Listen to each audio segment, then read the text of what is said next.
Oh man, Sir Hunts is in the building. I'm just watching the behind the scenes. I'm almost done though. Can we all slap a like on this motherfucker? We're about to get the show started here very shortly. Very fucking shortly.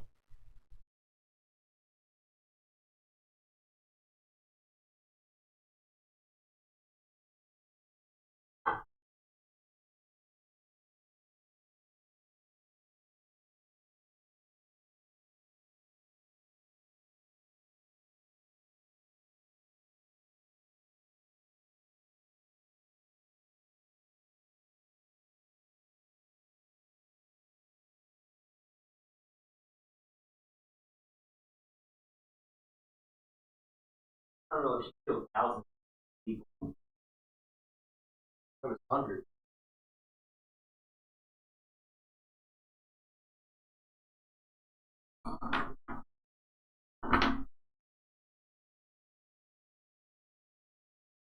I got about 30 seconds left of this teaser or like behind the episode thing.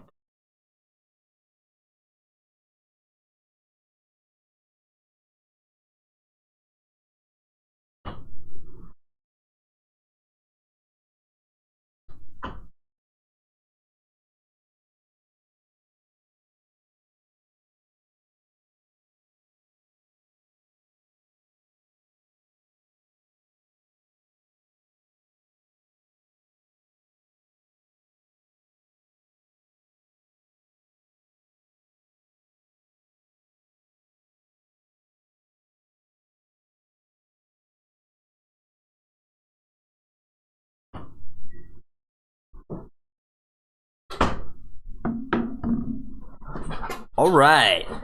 Oh man, it looks like we already have 180 some people watching us.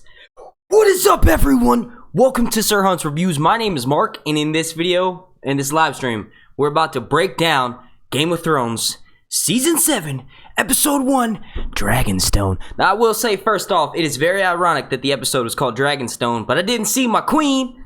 My queen, I didn't see her until, like, I don't know, probably 20 minutes left of the episode. I was on Twitter, so if you guys want like live tweets as like, you know, as shit's popping off, if you follow me on Twitter, you can actually go do so. Links down in the description down below. But it was insane. It was insane. Oh, let me gather my thoughts real quick. But yeah, we didn't see Daenerys until like the last 20 minutes, and I think the reason why is because they wanted to leave on that note. You know, it was called Dragonstone because we ended the episode on that note. But can we? Let me hang on. My kitten is going fucking insane right now. He's like, dude, you got me trapped in this room. If I let him in here, he will scurry up this fucking green screen. I tried earlier. He scurried up it and fucking knocked over some lights and shit. But yeah, Game of Thrones. All right, now I did see that there were a few people in the chat. You guys can see the chat as well. That were saying that it was a slow start. I mean, look, we got 6 more episodes and we already know it's gonna be breakneck. They were trying to ease us into it. There's a lot of new people watching, and they didn't just want to jump the gun and rush, because like there were a few scenes that I was like, oh man, we really don't necessarily need that. But it's in general, I give this premiere, you know, on a scale from 1 to 10, 10 being excellent, I give it a fucking 12. You know why? I feel like I've been waiting for forever for this moment. So anything that HBO gives me in its 60 minutes of like Game of Thrones, any kind of new I'm all over it. I'm all about it. So if you were here to say that it was a slow start, let's debate about that. But yeah, first off, I want to say, holy shit,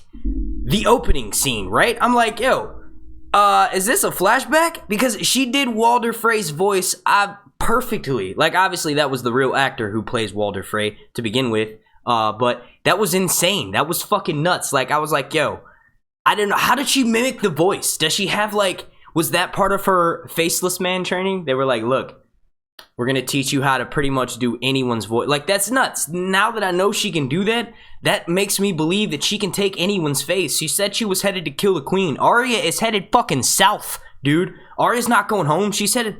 But that's the thing though. Like, I don't know. Like, she said, I'm headed to kill the queen. Like, that was the last we saw of her with her homies, and they were joking around, and like everyone was laughing. And I thought she was about to stab all of those motherfuckers in the neck. I was like, she's looking at the swords and shit. She's like looking over to the side. She's like, their weapons are over there. What am I gonna? Don't do nothing, Arya. Oh my god, like that is insane. Is she? Okay, so she does go to Winterfell, but from what I could take it, now this is initial coming off like 10 minutes from seeing the episode. So my initial thought is that she said she was headed to kill the queen. They all laughed at her, and she's like, okay, that might be cool. They don't fuck with her either. Speaking of the queen, look, you crazy. You got a fucking someone who can literally be anyone coming for you. Cersei, heads up, fucking keep the mountain close by you. Keep him close by you. All right, let me see what's going on in this chat. I see we got some crazy shit happening. Hang on, give me 1 second. Let me go take care of this kid.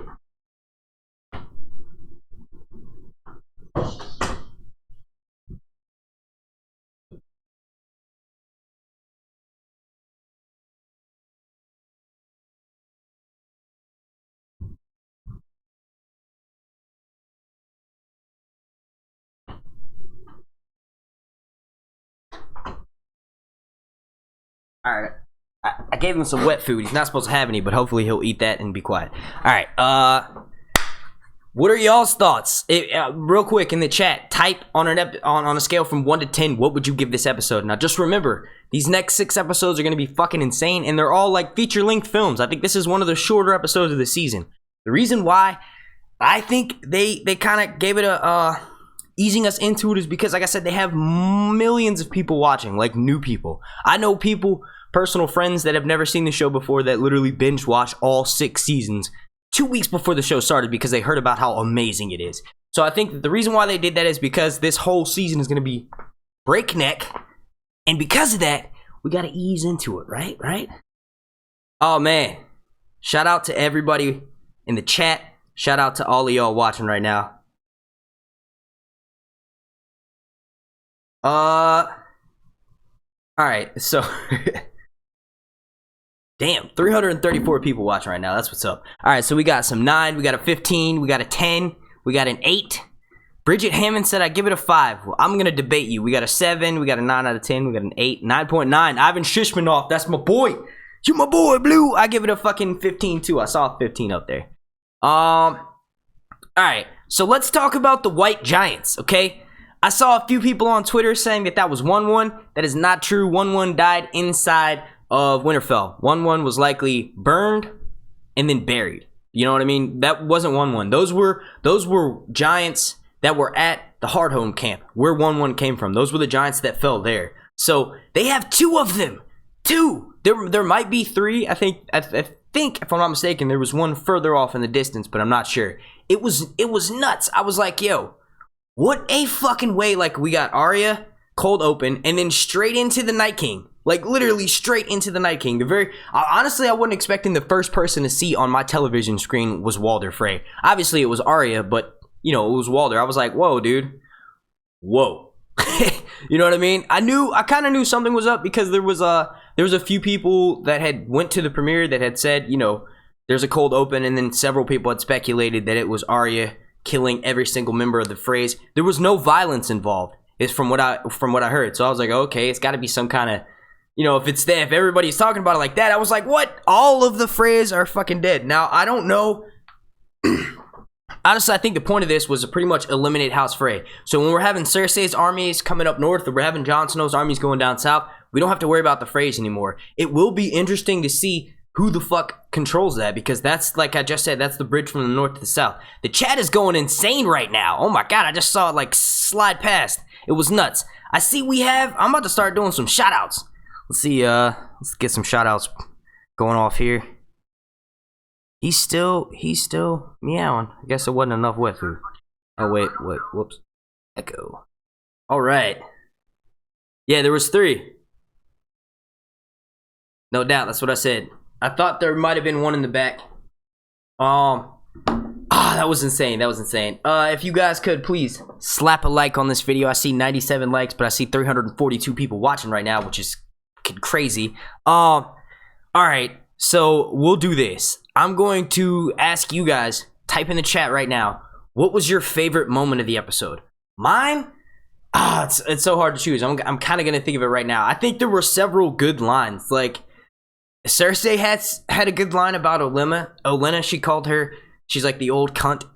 That was a good line. I think Sandor's line to Thoros, saying his top bun. He's like, I'm not afraid of you, old bald man. Like, he was like, you're with your fucking top bun. That's hilarious that they made a point to call out his top bun, because I'm like, him and Jon Snow have top buns, or man buns, if you will, and they're in Westeros. How is this hipster thing, like, how is that part of, you know, and one of my favorite fucking characters is the one to call him out, so that was awesome. Oh, see, we got a super chat. Where'd it go? Where did it go? Damn, this chat is going nuts. I wish I could. I gotta figure out how to put it on slow mode. I'm not gonna do it right now. All right, there we go. It just popped up. Said smoke screen gonna start soon. I don't think you can combine live streams. I wish. I've been trying to collaborate with Smoke Screen and Because Geek and all them for like a fucking year now, and I haven't been able to. But thank you for the super chat, Grant Hill. All right, so yeah, let's get off our favorite moments popping off in the chat. Honestly, I think mine was either, I'm gonna have to say the one-liners from everyone, like the line from Sandor and the line from Cersei, or Jon Snow and Sansa's like bantering back and forth. That was pretty amazing. I was like, I'm not even a fan of Sansa, but just to see her, like, they pretended and they made it seem like there's gonna be all this tension between them. Nah, it's like straight up brother and sister. Like, that's how you talk to one another. It was just, I thought Jon was gonna go off on her for a moment when she called him out in front of everyone, and she's like, look, I don't give a shit. I think it's cool because we got that moment from Lyanna where she's like, oh, so you don't want to train your daughters how to fight? She's like, you think I plan on sitting here and watching people save me? No, I'm gonna do it myself. So it's almost like Jon Snow is like, they're taking so much from like real life and putting it into the show. Jon Snow is basically like a feminist. You know what I mean? He's like, equal rights, right? You know what I mean? And then we have the first guy to stand up is the Dick, one of the first people they went to last season. I would be like, look, bro, you can't even speak right now because you didn't fucking help us. Like, fuck you, Glover. Why don't you sit your ass down and shut up? Yes, your daughter is going to have to learn how to fight. It was a little bit weird because we did see the Alice Karstark, which was her, which me and many other YouTubers predicted outright that was her. But it's crazy because she has a sword with her, so it's not like that insane. And we know that Northern Lords are more likely than Southern Lords to teach their daughters how to swing a sword. So it was interesting to see that Robert Glover, who's one of the most northernmost castles, you listen to it. I mean, obviously he's in the north. Actually, the two northers are the Karstarks and the Umbers. But yeah, no, it's just crazy. It didn't make much sense to me because I'm like, look, dude, like northern women, northern high ladies all the time, they learn how to swing a sword. Like, listen, look at Lady Lyanna, and then look at fucking Lyanna Stark. She was known as like half centaur. So that was a little bit inconsistent, but that's like my only critique of the whole episode. You know what I mean? Other than it having a little bit like, okay, we're used to intros like, I think it was season 4, Joffrey died, we had the purple wedding, and that was like the first episode. You know, last season, the first episode, we didn't have too much go off. We had that big reveal at the end of Melisandre being an old woman.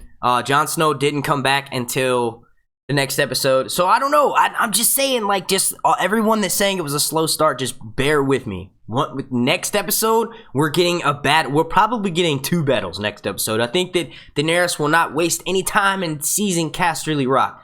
Then it was crazy to think that the Lannisters have fucking enemies everywhere, but they're so calm. Why are they calm? Now, obviously Cersei sent out to Euron to have Euron come through, but I don't think Euron is enough to make one person that confident. He's got a naval fleet.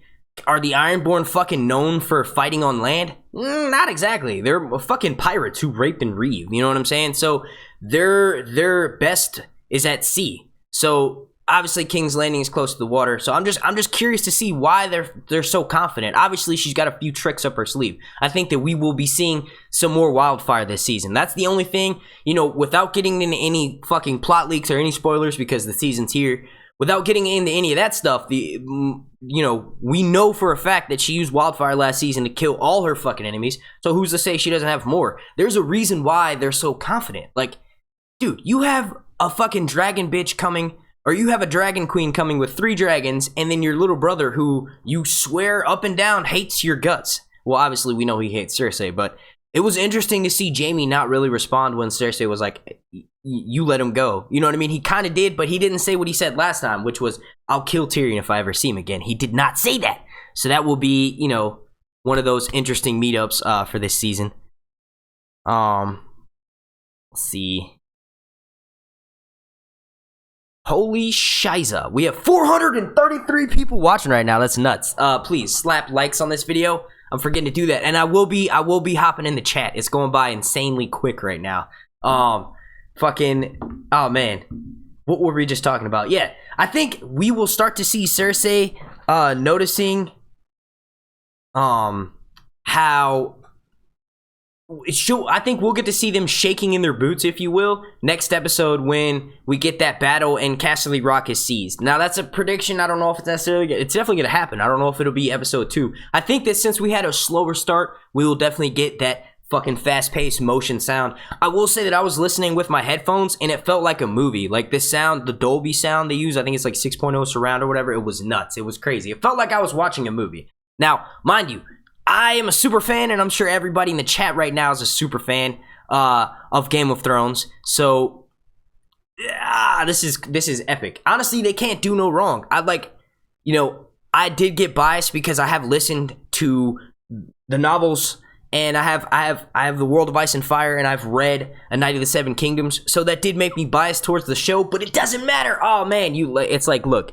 there was the one critique. It was a few scenes that didn't make, a little bit of sense. It wasn't consistent, because like if you see Alice Karstark come up with a sword and she raises her sword to Jon, why the fuck is it such a shock that that Jon Snow wants even women and children to learn how to fight? Why is that so shocking? It doesn't make sense. You see it right behind you. That would be my only critique of the entire episode. Now, when I rewatch it, I might have 1 or 2 more, but ultimately it will be the same. You know what I mean? Game of Thrones can do no wrong. Game of Thrones is where it's at. You know what I mean? Let's see. What was another thing? Here's a question for the chat real quick, and I promise I will start answering some questions. I see that there are a lot over there. Do you guys think that Sansa was right? That they should reward the people that were loyal to them? Or do you guys think that Jon Snow was right? Honestly, I thought Sansa was at first, until I heard to what the rest of Jon Snow was saying. Basically, he can relate to having your family kicked out of their home that they've had for centuries, for almost a millennia. You know what I mean? So he knew that those 2 children were present, which honestly, that's pretty fucking hilarious. They were talking like they weren't even in the room. Like Alice and the other kid weren't even in the room. The Umber kid, I can't even think of his name. But yeah, they were talking as if they weren't physically there, which was hilarious to me, because when Jon Snow calls them, they come up and they're like, yeah, we'll bend the knee. It's like Jon can relate to that. You know what I mean? Jon knows what it's like to be kicked out of house and home, and then just because of the mistake that someone else be like, it's insane, it's nuts. It really is. Like, I think that they were both right, but I don't know. I think that Sansa shouldn't have done it the way she did it, which was basically make Jon seem a little bit foolish, because that could easily lead to other Northern Lords doubting him. You know what I mean? But honestly, I don't know. I'm kind of glad she did, because like I said, I feel for her a little bit. Like I like her a little bit more now. Like, she's not afraid to speak her mind, and I'm all about, equality and equal rights. And we might get to see what I was hoping, which is a Democratic leader elected to rule Westeros after they get rid of the Night King, if that's even possible. If we get somewhat of a happy ending, I think that it's possible for Westeros to be just as advanced as we are now. Like a woman, no pay gap, no equality for all, basically. Like, that would be cool as shit. I think I see a few people saying Jon was right. Yeah, they definitely, Joe Swag, I agree with you. He said that Jon, Sansa, and Dobb, just to make sure they were all on the right page.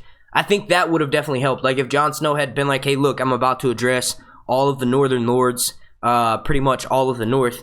Here's what I'm going to talk about. These are my ideals, and this is what I'd like to get across. That would have made a lot more sense, because then they wouldn't have had that family blunder. But I think they're learning, and I think that that's what their point was, saying that, like, where, a few of the producers and then Sansa and Sophie Turner herself were saying that there could be a little bit of conflict between Jon and Sansa, because There's that sibling rivalry in Sansa, and they even said it in the after show. Sansa doesn't necessarily feel like she was given enough credit, and she feels like she won the Battle of the Bastards. She feels like she wasn't given enough, basically, like, appreciation. But I think Jon Snow did do that. You know what I mean? He did say that if it wasn't for you, I wouldn't have won the battle. Like, we wouldn't be here right now. You know what I mean? And he ultimately did try to give it to her. He was trying to give a castle to her. He said, you can have Ned's room. You can have our daddy's old room.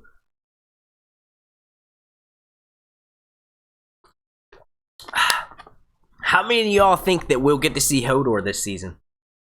We do know that the Night King does not discriminate. Hodor was at Bloodraven's Cape, or the Three-Eyed Crow. Let's start calling him that, just to keep him different. We do know that he was at his cave and holding the door. So what would stop him from raising him the fuck up and being like, hey, look, you're a big fucker. Come join my army. You know what I mean? Oh, this is insane right now. This is nuts. Game of Thrones Season 7. 540 people watching right now. That's fucking nuts. It's crazy. Make sure you guys subscribe. I will be doing this every Sunday. You see how we have it set up? Next Sunday I'll probably be a bit more organized because I'll rewatch episode 1 all the way through. Let's start answering some questions. If possible, can you please label your question in capital letters with a Q&A or use the big question mark emoji? I don't have any of my moderators in the chat right now. I kind of wish I did. You know, I actually might try to see if anyone is down to join for the stream. Let's see what's going on with that. I'll throw someone up here. I'll physically pick them up and put them on the screen. Actually, that is pretty much what happens. To the people saying that those whites were 1-1, that was not 1-1. 1-1 died at Winterfell, and 1-1 I'm sure was buried. That's like wildling nature, is to burn their dead, and they know, they know to do it because they know winter's coming. And the dead come with it. Oh man, how the fuck am I gonna get in touch with some other YouTubers? All right, let's hop on this Hangouts. I gotta make a Hangout session. Gotta make a Hangout session. If there are any YouTubers, you know who I'm talking about, the usual suspects. If you're in the chat right now, would you like to join me? Get you popping off up here on the stream. We'll play and live off of each other. I'm looking at the participants right now, and I'm not seeing any. Oh, I see Ricey. Hey, Ricey, would you like to join me, bro? If you're still here, Ricey. It says you were active participant in the chat. If you're here, Ricey, let me know. Type in the chat, and I will send you an invite so you can hop up here on this stage with me. I might only be able to get audio only, so you don't have to worry about camera or anything. Oh, shit. All right, so we got some Q&As. All right, so this is from Berserk. Q&A, what is Euron's gift going to be? Ilaria Sand! Ilaria fucking Sand. Ilaria killed Marcella, the arguably one innocent Baratheon Lannister. I mean, Tommen was kind of innocent, but he betrayed Cersei, and we know that Cersei does not take kindly to people that betray her. Apparently, even if they're their fucking kids. I knew it was weird that she acted so, like, straightforward after Tommen died. I'm like, yo, shouldn't you be a little bit more upset? Your fucking baby, your youngest child died after you just recently lost your daughter, and then not that long before that, you lost your son. You lost all of your kids in a relatively short time. Like, she didn't necessarily grieve over Marcella. We had one scene of her grieving over Marcella, and then she immediately got over Tommen. It's because she felt betrayed. And honestly, Tommen did betray her. When Tommen outlawed a trial by combat, he pretty much fucked Cersei over. If Cersei had gone to trial, she would have been probably sentenced to death. I don't think that the Night's Watch accepts women. You know what I mean? Like, well, they might be now that Jon Snow, with his feministic ways. Jon Snow literally is George R.R. Martin. Like, there was a picture that George tweeted out on Twitter a few months back of how much he looked like Jon Snow. Like, that's pretty funny. But everyone says that he writes Sam after him. I don't know. Jon Snow is turning into a feminist, and we all know that George R.R. Martin is a feminist. My channel's name, Sir Hunts, is spelled, the Sir is spelled with an effeminate, the effeminate version of that. So, yeah, we all know women rule, right? Right? Where would we all fucking be without them? So, yeah. All right, let's see. Q&A to answer that question. Euron's gift to... What the fuck is going on with my green screen? Why does it look like that? You guys shouldn't be able to see that edge right there.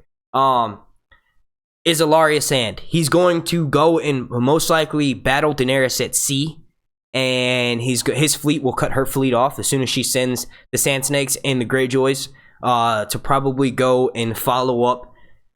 I'm not sure what her exact plans are, and now we're in this season, and I don't want to, overestimate certain shit, but I honestly think it will go something down. Like, we know from the trailers that they get into a battle. I think that he will capture, if not both of them. Honestly, I don't want to talk about that too much because it's getting into the plot leaking spoilers, but I think his gift is Alaria. Alaria fucking has screwed Cersei over. So, not necessarily screwed her over, but killed an innocent child. Myrcella didn't do anything to anyone. Like, if Alaria was smart, she could have waited until Tristan and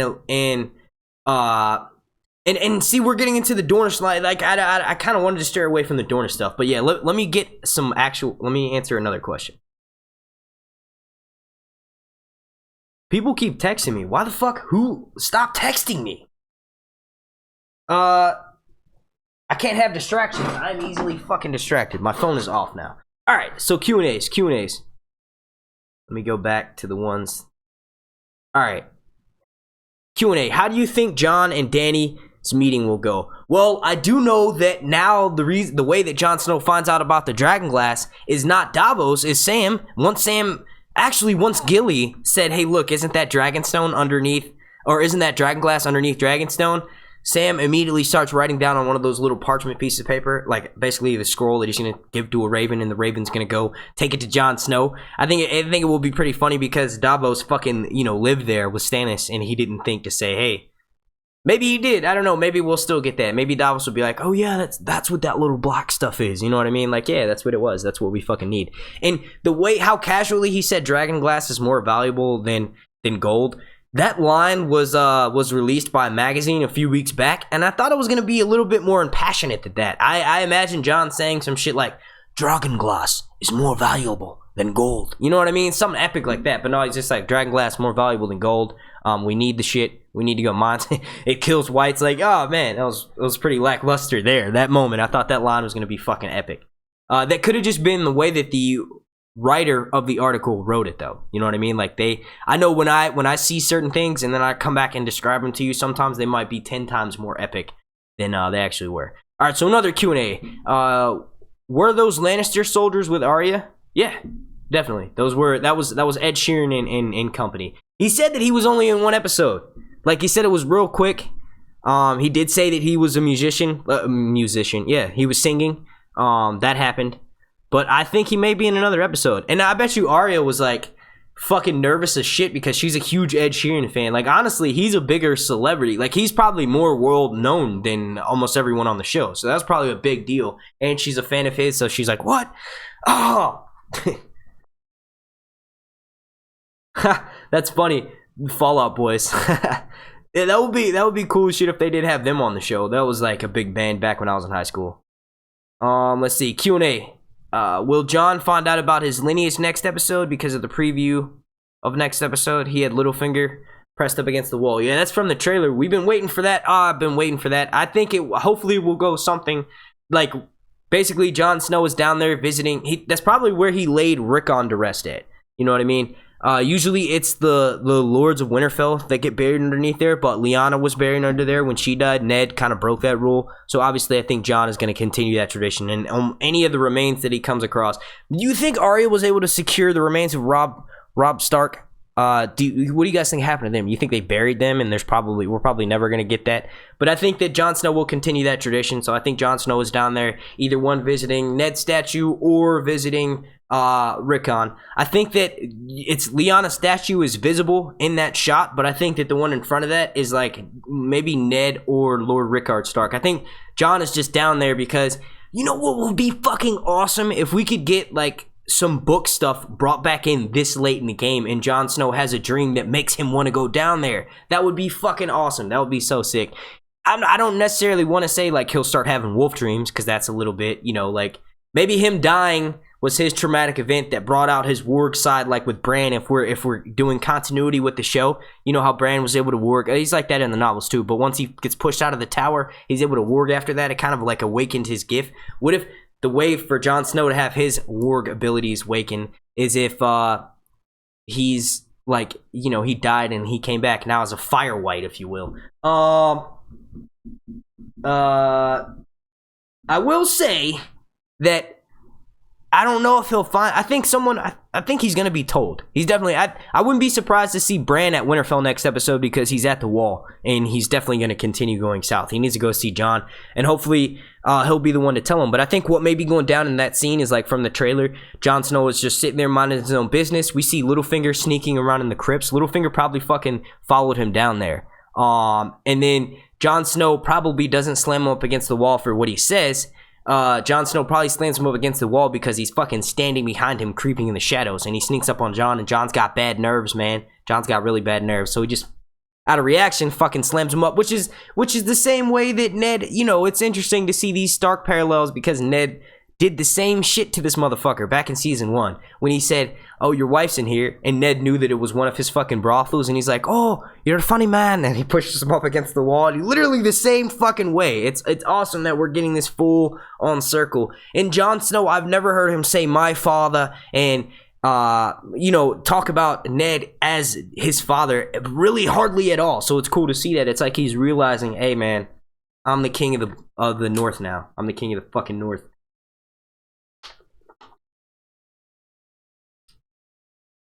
I'm just going to the most recent Q&A, and it's from Rainy G, and she says, Q&A, what do you think of oh shit, the comment jetted that quick. Damn, I missed that. It was about the joke that Euron had made, but the two-hand joke. I think that he knows. He fucking knows about them fucking each other. I think it will be interesting. I don't even think the show will address how he found out. But I will say that I love the fact that he's actually rocking the silence. Like, he literally has his ship from the books. Where did my phone go? And he's not afraid to talk the talk. Like, I think he's being cunning. The way that he said Dragon Queen, he's still, or Dragon Lady, I can't remember. He said one of the two, but he didn't say it in a profane way. Like, he didn't say this fucking dragon bitch coming over here. No. So that means he still admires Daenerys. So he is going to betray Cersei the first fucking chance he gets, which is why Cersei immediately said, no, I deny your proposal. I can't trust you. Which is, like, I almost saw Tywin Lannister saying that. Like, Tywin Lannister sitting on the fucking throne. He's still alive. And he's just like, you're not trustworthy. She learned so much from her dad. And then we had Sansa basically admiring Cersei in this episode. So Sansa learned from Cersei. Arya learned a little bit from Tywin. Tywin's reach is far and fucking amazing. I just wanted to check the chat real quick. It goes by slower on my phone.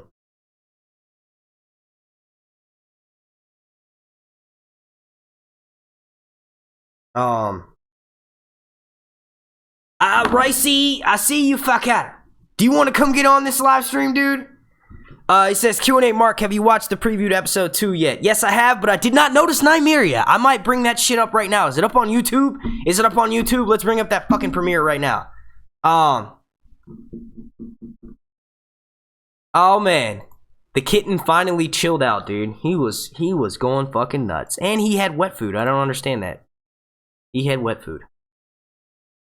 All right. Yes, they posted the episode. All right, so we're gonna do this. I'm going to drop this behind us.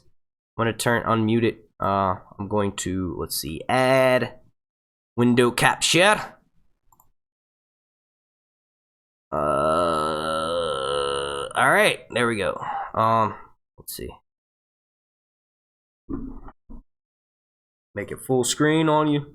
Make it full screen on y'all hoes. All right, cool. You guys are seeing what I'm seeing. Let me put me behind it. All right, how about that? How about that? All right, let's start it. I hope you guys can hear it. I'm looking for Nymeria, Ricey. I'm looking for her. Yo. Never mind. Let's keep watching. Oh my god, there she was! Let's go back. Alright, damn, I know that was loud as shit to you. I didn't mean to ear rape you, I'm sorry. Is that Nymeria? She looks old. I would say yes, but the last time we saw her, she was brown. Oh man, I mean, obviously they're not gonna be consistent with that. Fucking, there you see it. There you have it, Nymeria. Hello, little doggy. Hello, Nymeria. She's gonna kill some motherfuckers next episode. Oh man, I can't wait.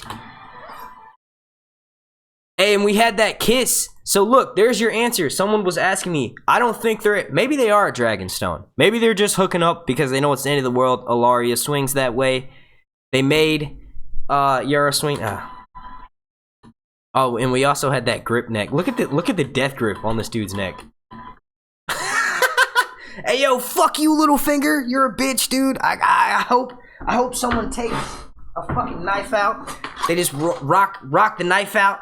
And they just like take his throat and they slice it. They like cut this dude's, oh man, fuck you, Littlefinger. You know what I'm about to do for y'all right now? I'm about to do a Littlefinger Baelish impression of how the scene is gonna go down, okay? Alright, so, you think your mother was a bastard? Or, wait, let me start over. You think you're a bastard? Try again. Your mother was raped by your father. At least that's how some would have you think it. And then bam, Jon Snow whips out with a winter is coming, I don't have time for this. And then it's gonna be fucking epic. It'll be so good. Is that the rest of the trailer? Yes, it is. Alright, let's watch it one more again just so we can chat about the trailer for a bit. Wait a second. Why is the one hater of Targaryens, I mean, why is he mentioning Targaryens this early? So there must be some, obviously Jon Snow gets the raven from Sam and he finds out that there are Targaryens at Dragonstone. There's dragons at Dragonstone. Oh, it's gonna be so fucking good. And he says a Targaryen can't be trusted. Is he talking about Jon Snow's lineage? Was it announced to everyone? Obviously not, but there's probably gonna be like 10 fucking million fan theory videos about how Jon Snow's lineage was revealed. And this fucking guy, hang on, let me remember this motherfucker's name. I actually seen him at Con of Thrones. I didn't go meet him, but I saw him at Con of Thrones. He was there. Bronze Jan Royce is his name. So yeah, why you being a little cunt, dude? Jon is a Targaryen himself. You saying you can't trust Jon? I'm pretty sure you can trust him more than anyone else in your fucking camp, bro.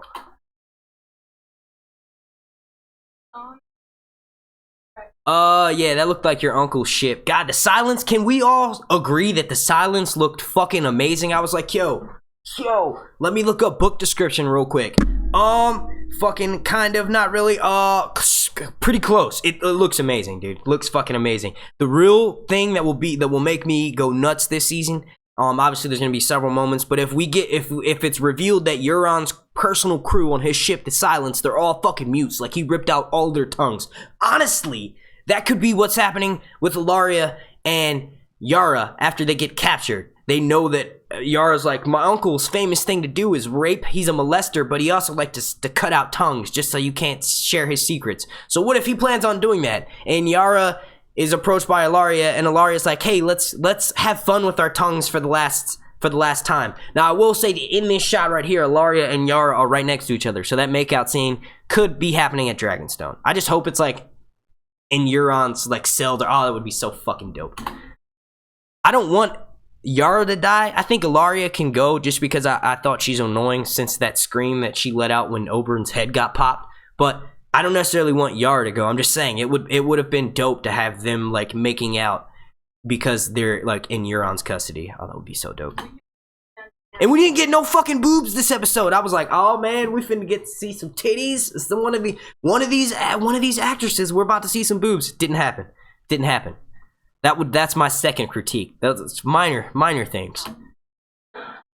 Yo, that does, dude. Ricey, thank you for calling out Nymeria. I'll give you a shout out in my video, bro. You need to start making some more fucking Game of Thrones content though, so that way people can go watch that stuff. That is definitely Nymeria. The funny thing is it could be like snow on her fur. You know, we all know Nymeria is brown. Nymeria is a brown direwolf.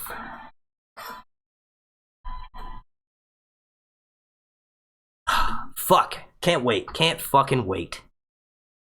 Gonna be awesome. Oh, man. I'm actually vibing on Sansa this season. Like no, I'm not like a Sansa hater, but I'm also not a fan of hers. You know what I mean? So it's pretty cool to see her having that many epic lines. Like not necessarily epic, but it's just cool. She's real. You know what I mean? She's saying that she knows Cersei. She's gonna be a huge asset to Jon this season. And honestly, any kind of help that the King of the North can get, I'm fucking down for. Like that's what's up. All right, so I'm checking the chat. I think I'm checking the chat. I'm not sure what's going on here. Come on, speed it up, computer. I got my fan speeds turned all the way up. Oh, there we go. There we go.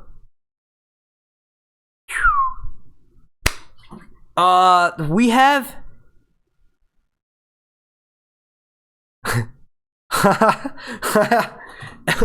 shout out to Ashley. She's like the first shout out that I've given this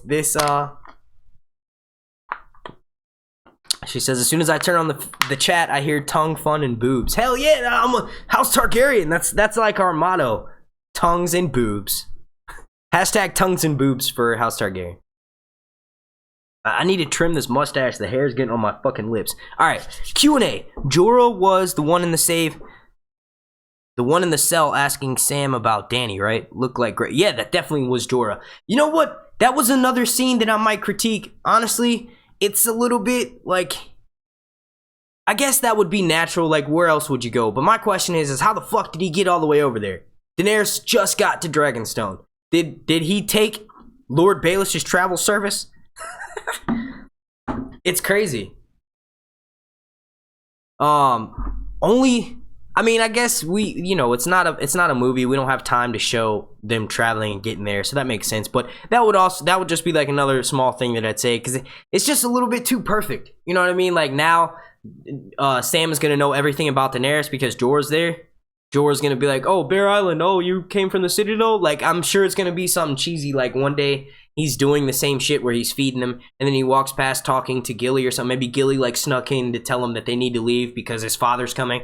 This is just, I'm just going off on a tangent here. And then like he'll overhear them talking and be like, "Oh wait, you're from the Wall? Oh, I'm part of Daenerys' party. I heard our groups are meeting up. Let's exchange information." Like it could potentially lead into something that was like straight fucking fan service. But let's get some more questions going. God, that chat is going quick. I'm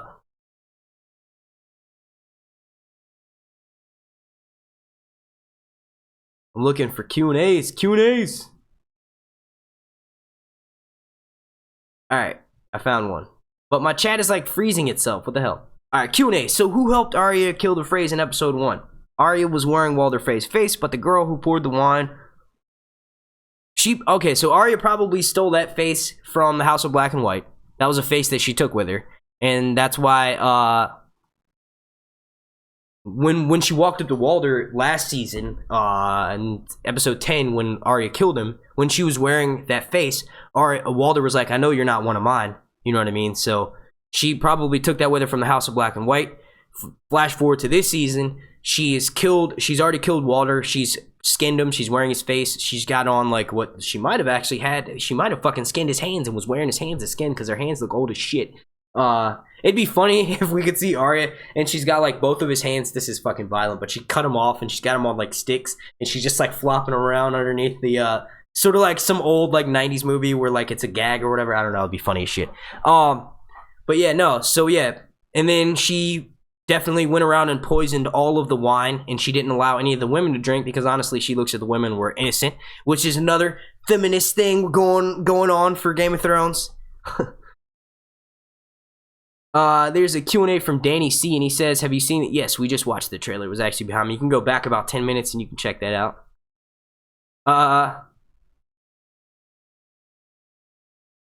Q&A. Alright, I don't know what the chat on the thing is like freezing.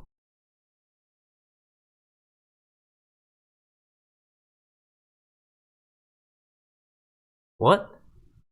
So who was wearing the face of the other girl's face if Arya brought the face with her? Are you speaking in tongues? That makes no sense. Arya took the face from the House of Black and White. She put the face on. She slit Walder's throat.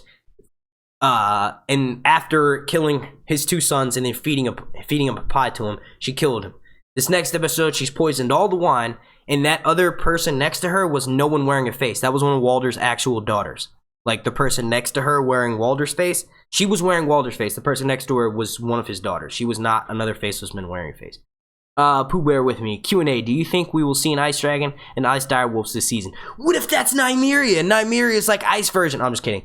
I don't think we will see Ice Direwolves, but we will definitely see maybe a hint at an Ice Dragon. I don't know, man. This first episode has got me fucking rethinking what I thought about those plot leaks. Like, it's just crazy.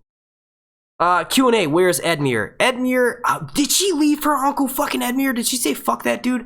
I think she may find out that he's in a cell still, like Walder said. At least she said that.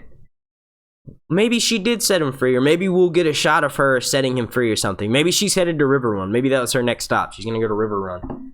I don't know though. I think he's probably in a cell. Maybe she just said fuck her Uncle Walder. Maybe she didn't like her uncle. Her Uncle Walder. Maybe she didn't like her Uncle Edmure. Who knows?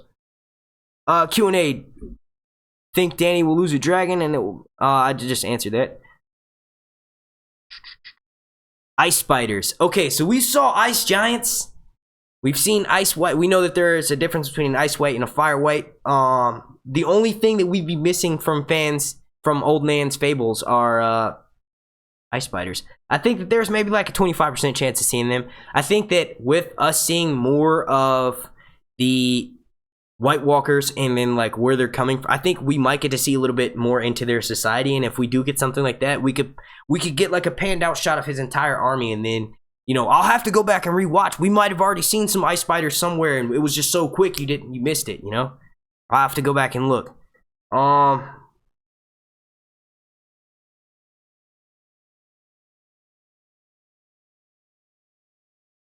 Q&A, do you think Bran was warging at the beginning of the episode? Because it did look like he was spying on him.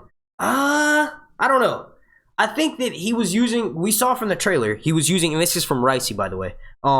We saw him using the ravens to spy on them.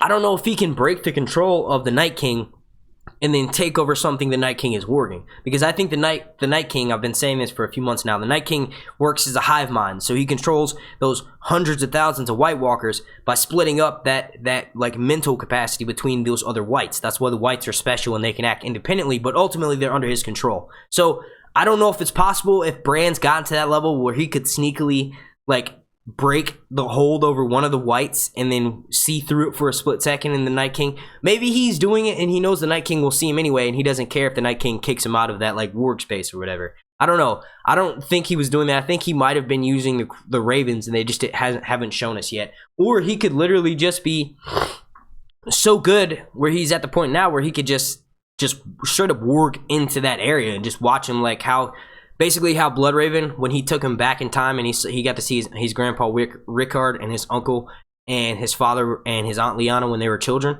Maybe it's sort of like that, where they can just straight walk through the dream. So maybe Bran was there himself, flying above all shit. Maybe he was like levitating above. I don't know. That's a good question. I'll have to go back and rewatch. Let's see. Q&A. Why didn't Jaime question what caused the explosion? I don't know. That's the questions that I have the most about, and then I want to talk about the Hound in a second. But one of the people that puzzle me the most are the Lannisters. I feel like, speaking of the Lannisters, I feel like they should be the most worried out of anybody in the whole. We should see the land. We haven't seen them have hard times at all. Yes, they've had losses, but everybody in the fucking show has had losses. The Lannisters, I haven't seen them physically shaken like I have other people on the show. Like I just haven't. So they have me in question. That makes me think that they are not worried for a reason. It can't just be Euron. It's got to be something like, well, the battle's not at our front doors yet, and then once it will, that's when we might see them shaken. Like, I don't know. I don't know what the Lannisters have up their sleeve, but I think that it will be fucking epic, and I definitely don't think that Cersei is dying this season. Oh, man, why do I keep turning on my volumes? Damn, 17 dislikes. We got some fucking haters in the house. We got 17 dislikes. You know who that's from? Punk ass pussies. Yeah, that's right. Slap likes on this and let's piss off those haters, right? Yeah, I'm not very good at asking for likes. It's always really awkward. All right, Q&A. Do you think Sansa will continue to show her disdain toward Littlefinger? That was something I wasn't expecting. Well, no, I was expecting that because last season she definitely kind of blew him off a few different times, especially when he met up with her in Wintertown. You know what I mean? When they had that meeting in that abandoned house in Wintertown and Brienne's with her and she's like, well, Brienne can chop you down if I fucking ask her to. That's when I initially started seeing the hate. She hated him once he came back after she got raped. She's always hated, so I think that it's just going to continue. It's going to get worse and worse. She definitely said, I don't need your cliche last word. I'll imagine it was something witty. I was like, oh my god, that was when she said that line. I was like, fucking Sansa, dude. Hashtag Sansa. Sir Hunts is a fan of Sansa this season. Like that was fucking insane. I'm gonna answer one more question, and then I want to talk about Sandor. Sandor had a pretty fucking. He had at least 5 minutes on screen, and it was like one of the longest scenes. You know, everyone else had scenes split up throughout the episode, but his scene was consistent the whole way through. They showed us the whole thing.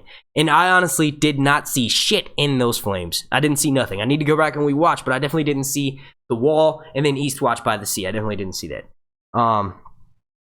Okay, so this one's Q&A. Euron certainly seems batshit crazy. Your opinion on the whole Cersei-Euron exchange? All right, so I'm going to answer this, and then we're going to talk about Sandor. Honestly, I think that... sorry, I just got some fucking hair on my lip. I think that it was a good... I enjoyed Euron more in this scene than I did in the Kingsmoot. I got a little bit more of book Euron from those scenes. He's manipulative. You know what I mean? I kind of talked about him a little bit at the beginning of the stream, but basically I think that what he's trying to do is trying to entrap Cersei. Like anything, he's going to say anything he can to get into her good graces. He's going to use his forces in combination with Cersei's forces to dwindle Daenerys' armies down. But the way that he mentioned, you know, he's like, we have the Dragon Queen or whatever. He didn't say it in a disrespectful way. It was sort of like a nonchalant, like he didn't openly disrespect her. And he knows that if, you know, he's talking to one of Daenerys' greatest enemies, but he still did not completely go at her. Like, he didn't say that fucking dragon cunt. You know, everybody's calling each other cunts and bitches, and he didn't do that when he was talking about Daenerys. And I'll need to rewatch just to double check, but I'm pretty sure that means, you know, when you combine that with he was planning on hooking up with Daenerys before Yara and Theon stole all the ships, I think that he is ultimately trying to get Daenerys in a corner, and then he's going to join her side. He's going to... well, attempt to join her side. He wants a dragon, and I think that Euron may actually have a few tricks up his sleeve this season. I think that we may, there's a chance that we'll get to see his ship of mutes. We saw Silence. I want to, that would make it fucking epic. If his ship's crew, like his personal ship, the Silence, if they are mutes, Yara's probably going to lose her tongue. All right, so let's see. I think that was...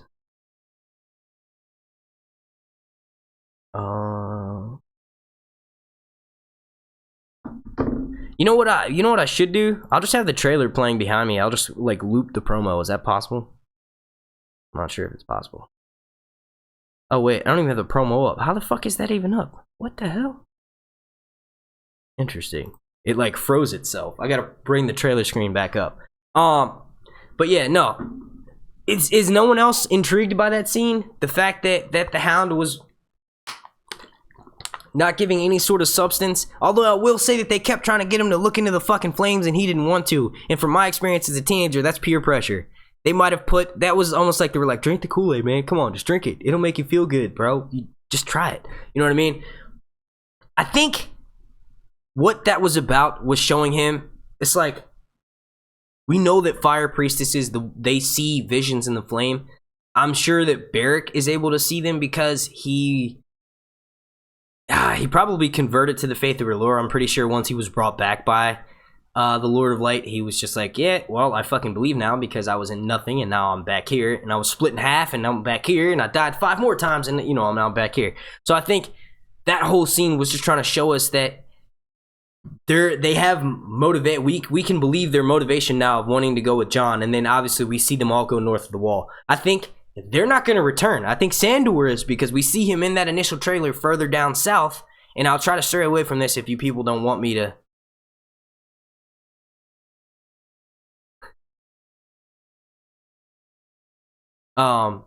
But yeah, unless you guys want me to stay away from like trailer stuff. But no, we see the Hound again, and he's not in the north. I'll say that. So obviously he makes it back from that journey north of the Wall. I think we have never seen that kind of like that much caring from Sandor. Sandor buried those, and if you guys weren't sure, I knew almost immediately because obviously I'm a super fan. But if you weren't and you didn't watch the after the show, they confirmed it. Those are the same people that the Hound and Arya. Well, basically the Hound mugged them. Like Arya didn't want to. Arya was like, no, let them keep their gold. And the Hound was like, what's gold to a dead man? You know what I mean? So basically they left them for dead, and then they died. I keep saying Arya didn't really want to, and she didn't have a choice because she obviously had to listen to what the Hound said. But I've never seen the Hound feel that much. He was like, I don't like this. I don't like it here. He's like, I don't think this is a good idea. And it's because he knew that whole time. As soon as he said that, I was like, okay, so this confirms it. That is that little village that him and Arya ran into. Or the little village. That little, like, basically farm that him and Arya ran into. And they ended up getting, some gold. Stole some gold from them and some food and all that good shit. And they end up back up there when they're going back up north. So I knew it was that place immediately. If you didn't, now you do.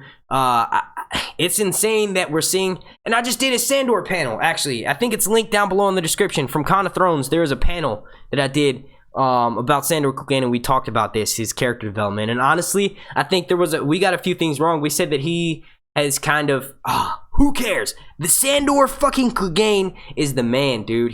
More is expected of him, and we have to find out why. Let's go back to the Q&As.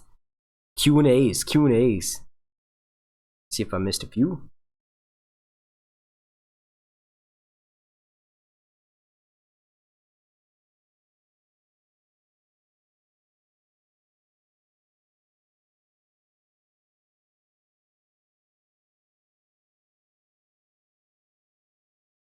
This is from Doc Robinson. He or she says, Q&A, what do you think happens to make Arya turn around? What do you mean, to make her turn around and go back north?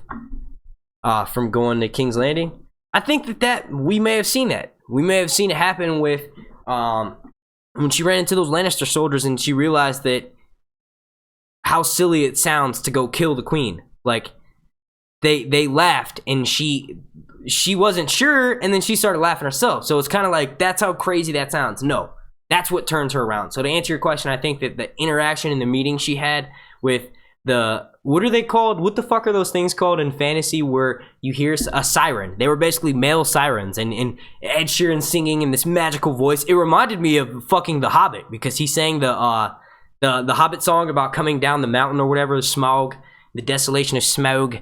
But yeah, she hears like this like singer in the woods. It's a fairy sounding singer, and she walks up and it's a group of dudes, and then she sits down, she realizes they're Lannisters, and she's probably like, oh fuck. It's like, I don't really want to eat your food, but she ate it. She grabbed a piece of squirrel. So she basically broke bread with him. She realized that, hey, not all Lannisters and Lannister soldiers are assholes. So maybe it made her immediately regret killing every single Frey like that, because maybe certain ones of them had nothing to do with the Red Wedding. Either way, I think that's what makes her turn around. She just realized how silly that sounds. She's like, I'm going to go kill the queen. And they immediately, for like a few seconds of silence, and then they realized she must be joking, so then they just started laughing their ass off. And I think because they did that, and because she sees that there's still humanity left in people that are working for going against her, or they might be working for people who have harmed the Starks in the past, but not all of them can be lumped together and treated the same. It's yet another thing that Game of Thrones translates from real life and shit that we're going on with politics. If you can imagine the White Walkers, minus if you strip them down of all their powers and you just made them people. The White Walkers are literally a simile/metaphor to fucking people that are war-torn in the Middle East that are trying to get the fuck away from there because everything's getting blown up and children are dying and men and women are dying, and they, like, literally loved ones are losing everything, and they're just trying to get to a place where they can feel safe. And then you have all that discrimination against, the same with the wildlings. You have all that discrimination. It's like literally taken from out of like modern day news. It's like they watched the news and they were like, fucking, we're going to get these people. They're not even going to realize it. We're going to make them think they're watching a fantasy epic. And the underlying tones are like feminism, immigration. Like it's insane. Game of Thrones is so fucking amazing. It's nuts. 12 episodes left and no time for lifelong failures like Edmure. I like that. I like that fucking line. That was dope. I don't have anything against Edmure personally, but that's hilarious.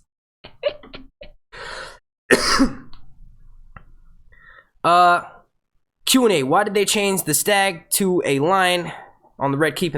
Well, that's obvious. The Lannisters are in power. The stags, the Baratheons, have been taken out completely. The last Baratheon died with Tommen, so they, you know, and there's actual pictures. I gotta go back and watch, but I'm pretty sure that when she hosted Euron, you could see that the stained, like, the metal bars on the windows had been changed from, like, previous, like, Faith of the Seven emblem to, like, the 7-pointed star had been changed to a Lannister lion, like the lion from Casterly Rock. It's a lion basically standing like this.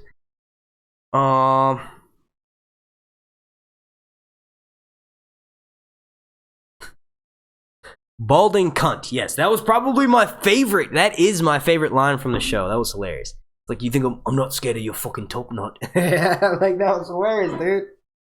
Oh, man.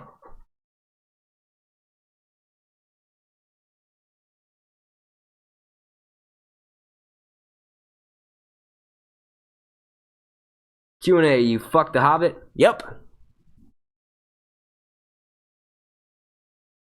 I like this one. Q&A, will Varys get his little birds back from Qyburn? Definitely. I think I've been saying this for a while now, but I think the little birds are loyal to Qyburn, but they're more loyal to Varys. I think once Varys arrives in King's Landing, if Daenerys is successful in taking King's Landing, or if she sends out a few people to maybe infiltrate, he does know his way underneath the Red Keeps. He knows all those, like, fucking, I was about to call them cisterns, but he knows all those underground caves that were built by, if I'm not mistaken, was it not Maegor the Cruel that had all those built in? Because he was so paranoid. He wanted to make it, like, easy to get away or something. One of the many paranoid Targaryens had those built. And one of Varys' specialties is navigating those tunnels. So if someone's going to sneak in and infiltrate Cersei's camp, he's the motherfucker to do it. And I think we will get a scene of maybe him, like, using one of his other little birds to contact those little birds, and they come and meet up with him and spread the word, like, look, we don't have to only get these plums from Dorne. I think that what he was giving them, Dorne's plums or something, candied plums from Dorne or something. I don't know. I think that Varys in the novels, he would adopt them, and they not only would it just be like, oh, like he gave them sweets, like, no, he was literally like their father. He would adopt them. Varys had a soft spot for orphans, so it wasn't just like, oh, he would give them candies and then ask them to do all this crazy shit. Like, I know that in the novels that he has them, I feel like Qyburn is just using them, and they're not stupid. They know that, so they're gonna go and trust Varys, because Varys not only gives them snacks, but he also uplifted them from their previous situation and brought them into his not necessarily household, but he brought them into the fold. Like, he took care of them. They were his kids, and if the show does it the same way it was in the novels, then he adopted them. So those are his, you know. And they called him, if I'm not mistaken, they called him Lord Varys too. Like, it's like they hold him, they respect him. I don't know if they respect Qyburn. Qyburn probably just has them kill people, and he's like, oh, okay, here's some candy, thank you. He doesn't give them, like, actual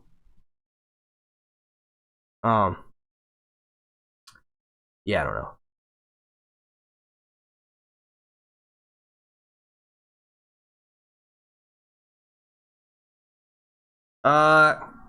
Demon Knight Q&A. Why didn't Arya release Edmure? I'll use the answer that I saw someone else give. Arya didn't release Edmure because we only have 12 episodes left, and we don't have time to waste them on lifelong failures like Edmure. That was the best answer. But no, to be real, honestly, I don't know if she knew. She did say it when she was older. She said I don't think she gives a shit. I honestly don't think she cares. I think she's worried about killing the queen, and then after she kills the queen, she knows she can go set everything else right. But I think she was on a mission. She was like, okay, I stayed there. I killed all of the Freys. It's time to go. Maybe she thought Edmure, because she killed all of the Frey men, he would just release himself. You know what I mean? Or maybe she's on her way to Riverrun. Maybe Edmure wasn't in the cells, and he got to stay at Riverrun since he got all of the soldiers in Riverrun to turn it over to Jaime. Maybe that was part of the deal. I have to rewatch. But yeah, I just think that either they did it because no one cares about Edmure, honestly, and they didn't think about that. They just had her, you know, she's on a mission, she had to go. Or it's because he's at Riverrun and she's on her way there now to maybe go try to use some of his troops or get there and camp out and head up north. I don't know.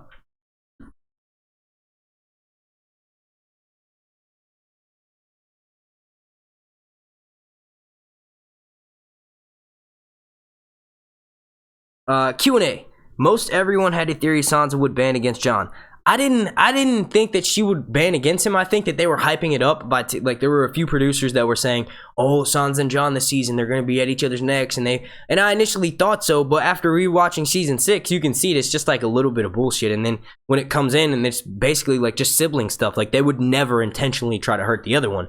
I would, and then the other half of your question was, how happy were you when she totally by Felicia Littlefinger in the courtyard? That was fucking dope. Honestly, I was like, that was that final moment that made me go, okay, I'm a Sansa fan for this season, for this episode, for right now. I'm a fucking Sansa fan. That was so dope. That was so dope. I like women that speak their mind.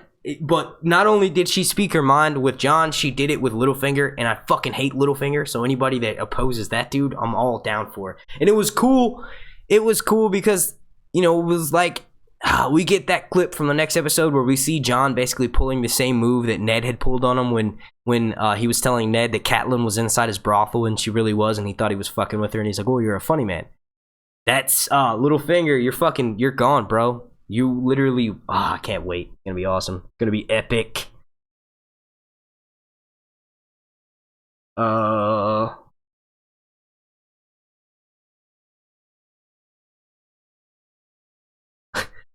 This one's not labeled Q&A, but I'm gonna answer it. It says, how the fuck did Jorah get to the Citadel before Dany got to Dragonstone? That's what I said. That was one of my critiques with the episode. I'm like, that was a little bit like kind of just straight up like, okay, so he went straight there. Like, and then I thought about it, and obviously if one had an incurable disease and they had to cure it quickly, like, I guess I would go to the fucking general hospital of the realm, like the main place, the place where they train all the doctors. I would go there too.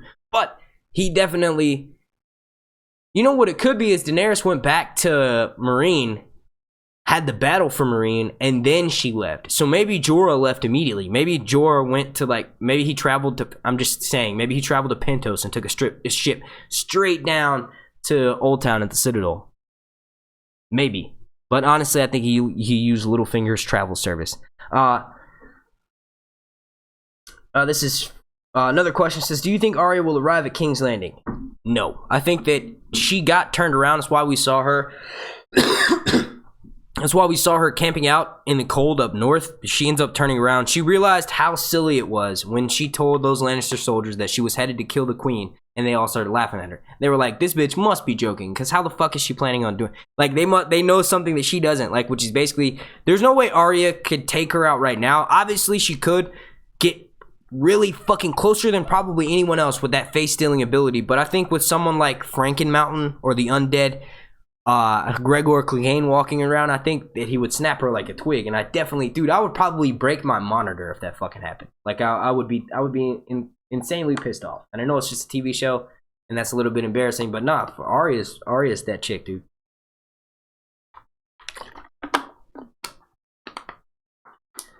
Oh, yo, I gotta trim this fucking mustache hair.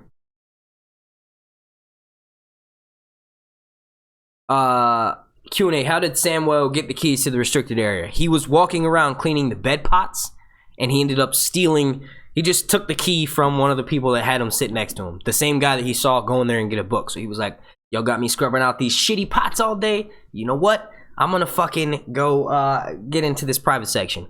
And that's how he got the book, and you saw him looking at the book down there.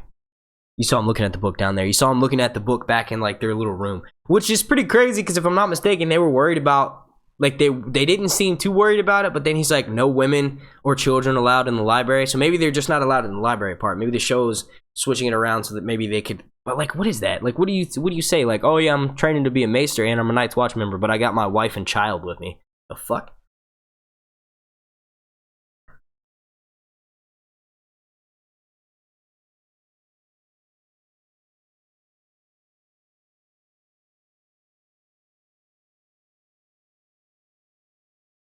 Hey, I like that. I like that relation. This is from Chris Benson. He says, Q&A, so Sam is replacing the Faceless Men in the books. So in the novels, the Faceless Men are at the Citadel. We don't exactly know why, but one of the things we know about them is that they're like searching around, and they're in the Iron Bank too. So there's all these like crazy theories about what the Faceless Men are up to, and there's a part in the novels where one of them steals. This is from Chris Benson. Thank you for bringing that up. But basically, one of the faceless men steal the key to get to that restricted section of the books. I think that what they could be doing in the novels, what that could be doing is they're definitely not doing the same thing Sam is in the show, which is trying to find out about the Long Night, the White Walkers, anything he can do to help his situation. I think that they're probably a little bit more sinister. Maybe the faceless men want magic to stay in the world of Westeros, and the faceless men know that the Maesters are all about like keeping magic, all of the magical information like in a confined space and basically ridding the world of it. So maybe that's what the faceless men are doing. I don't know if it's fair to say that Sam's getting a faceless men plot. I think that they use that, they just use that little scene from the novels and related it, like had Sam do it instead. But I don't think he's getting that. Like I don't think he's going to try to. Maybe he will try to bring out. Maybe Sam is trying to do the same thing the faceless men are, in the sense that he's trying to learn about magic and bring magic. Not necessarily back into the world. Magic's already in the world, but try to use magic against magic. It's almost like fighting fire with fire, but I guess it would be more like fighting ice with ice.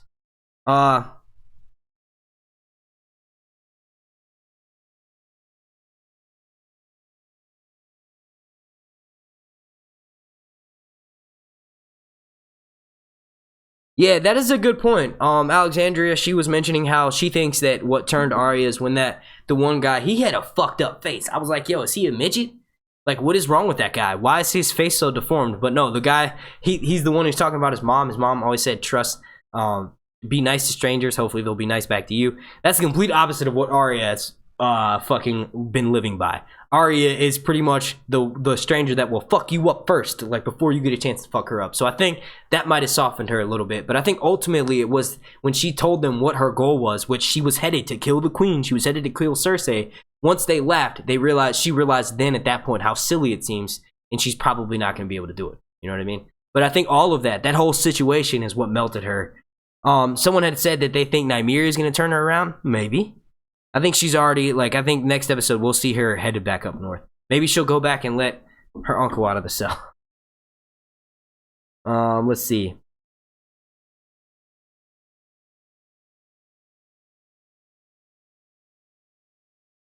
Euron's gift is definitely Ilaria. I see Mia C and I Am Crow said that it's going to be Tyrion's head. I don't think Tyrion's going to die. I think Tyrion is going to be one of the last characters left alive. And I also think Cersei is going to be one of those characters. I think the gift that he was talking about that he knows more possible to get, maybe Euron has spies.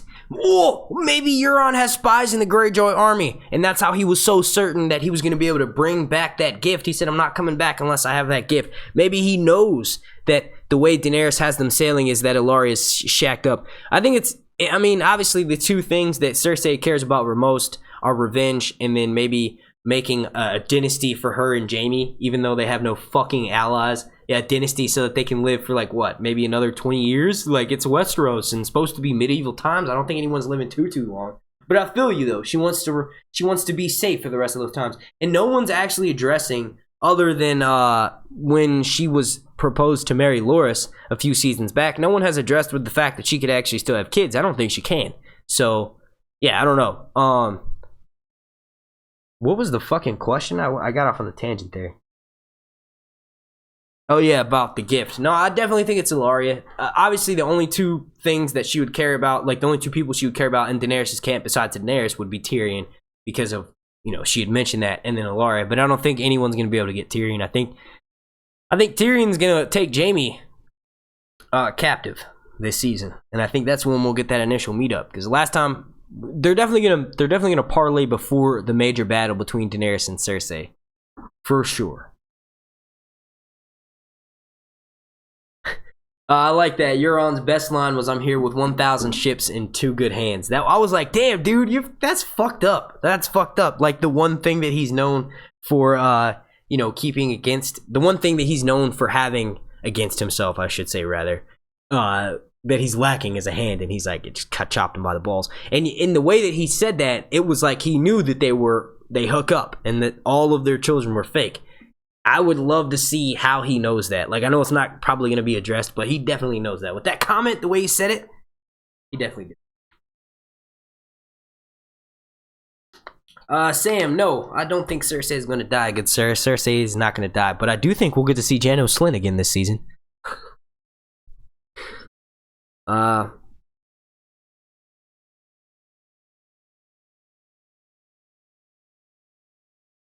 So you think...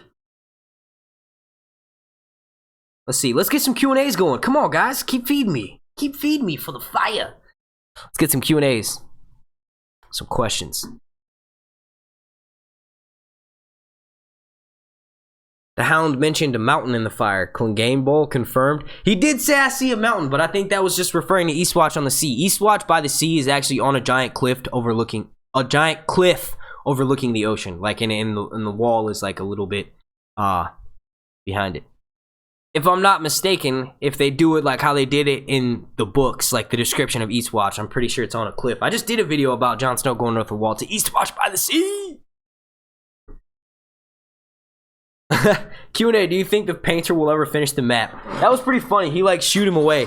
But I will say this, I'm calling it right now. That painter is a secret White Walker, dude. He was painting, he was using white paint the first time we see him, and the first time we see him, he's north of the wall. I will renege a little bit on what I was saying about that prophecy, since Cersei was standing on the neck and Jaime was standing on the fingers. Those are nicknames for certain areas of the map they were standing on. They lingered there for a relatively long time, for a good 5 or 6 seconds, and we were giving an aerial shot, like 2 different versions of an aerial shot of that scene. So maybe there is a little bit of substance to that. So maybe I'll take back the joke I made about the guy painting north of the wall as being a White Walker. But it was still pretty funny. I thought it was hilarious. I was like, oh, is he a secret White Walker? Oh, man. Let's see. Q&A. How do you think the Hound's vision will impact his story? I think that... I wouldn't necessarily call it a vision. But I think what he saw in the flames is definitely, I mean, he's already changed for the better. If anything, that's going to solidify his beliefs. Any sort of doubt that he had about his mission or his newly found mission, he knew they were going to the north with Jon Snow. Jon Snow is probably going to end up going to Eastwatch by the Sea because he made the point to mention that the closest castle to Hardhome is Eastwatch by the Sea. So it would only make sense that's where they're going. I think that Jon Snow will arrive in Dragonstone by episode 3. And also, because that in that episode description we were given about a week ago, it was Daenerys holds court. That episode is going to be called The Queen's Justice. So Cersei receives a gift, right? Yeah, because next episode is called Stormborn, right? Episode 2 is called Stormborn.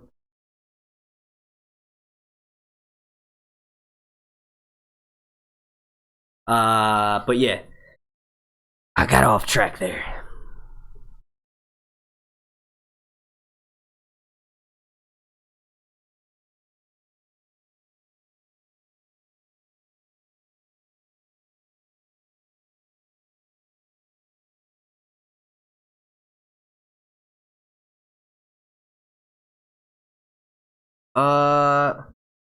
It's going by so quick. I need a lot of really good questions. Okay, I'm just gonna pick one. Okay, Q&A. Will we see Hodor? That was not 1-1. That was one of the other dragons that were at Hardhome. Like, pretty much the last time we saw, which it's not making any kind of sense how they're traveling over the map. Jon says the last time they saw them was Hardhome, so that's what makes Jon and his group want to head to Eastwatch by the Sea. Bran had just been running from them at fucking Bloodraven's cave, and within an episode was able to meet the wall. So obviously they weren't that far north of the wall. If the Night King was there, why the fuck would he go east and then go to Eastwatch and try to come in through that way? Why the fuck would he not go through Castle Black? Maybe because he knows that there's Night's Watch members there and he doesn't know how many there are. Well, fucking warg a bird and go look, or send one over there. Like, God, that's a little bit. I don't really know what the fuck their plan is with that. But yes, that giant that you saw, that was not 1-1. 1-1 died at Winterfell. That means that Jon Snow burned his body and he's buried. Like, he's definitely burned. 1-1 was laid to rest completely. Those were the other 2 giants that we saw at the battle at Hardhome. Probably one of the best episodes of Game of Thrones back in season 4. Was it season 4? No, it was season 5. I'm an idiot. But yeah, there were more whites that were with 1-1 there, more whites, more giants that were with 1-1 there, and that's what those other 2 giants were. Some people think that there was 3. I think there was 3. I think there was a third one that was way far in the back that was like only visible for a split second, but that will be confirmed. I'll confirm that once I rewatch it. But yeah, that was definitely not 1-1. The actual part of your question, God damn it, I missed that because I went off on a tangent.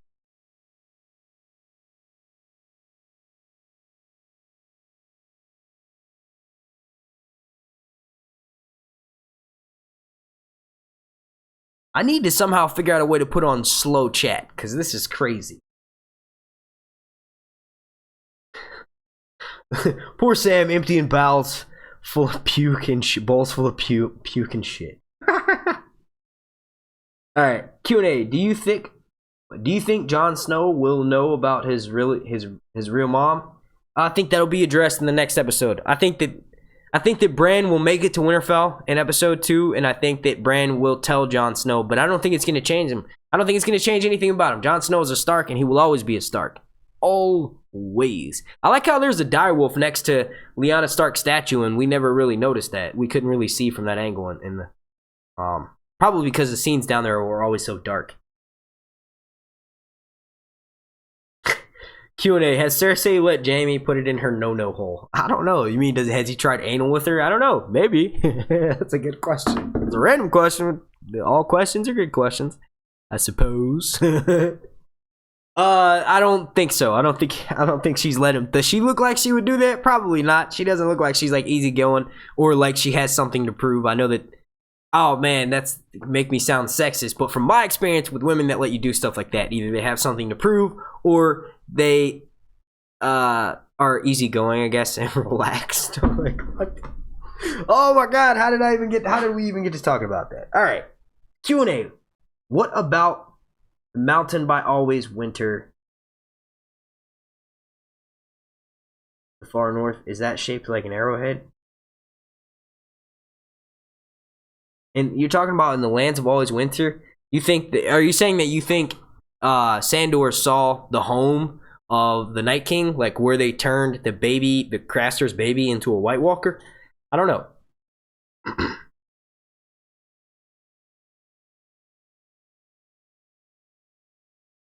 I will say that anyone else see how big that Baby Sam has gotten? Baby Sam is a fucking toddler now. Like, this little dude is gonna start running around practicing with swords and shit. Like, he grew so much. How much time has passed from episode 10 last season to episode 1 this season? Because Jorah was able to make it all the way to fucking Old Town and already had been seen by a maester and start to get treated. And like all this other shit. And the baby is like fucking, I guess it's because we were complaining so much about the baby not fucking aging. And this little dude was sitting up by himself. I was waiting for him to go, "Hey yo Sam, did you bring my milk? Did you have a chance to stop by and grab my milk from the store on your way home, dog?" Like he looked like a grown ass fucking man. You know what I mean? Like that was crazy. Props to them for finally making oh man, props to them for finally like aging the kid up. I know that's something's really silly to be happy about, but look, they're filling in all the loopholes, and it's not just like fan service stuff. Some of it is. Like, how the fuck did Jorah get to the Citadel? Like, really? Come on, man. What was he? Did Daenerys let him borrow a dragon and then dropped him off, and then he gave Daenerys his dragon grayscale? The grayscale is going to infect the other 3 dragons. They will become stone dragons and useless to Daenerys come the long night. Oh, would that not fucking suck if that happened? There's your ice dragon. It's a fucking stone dragon.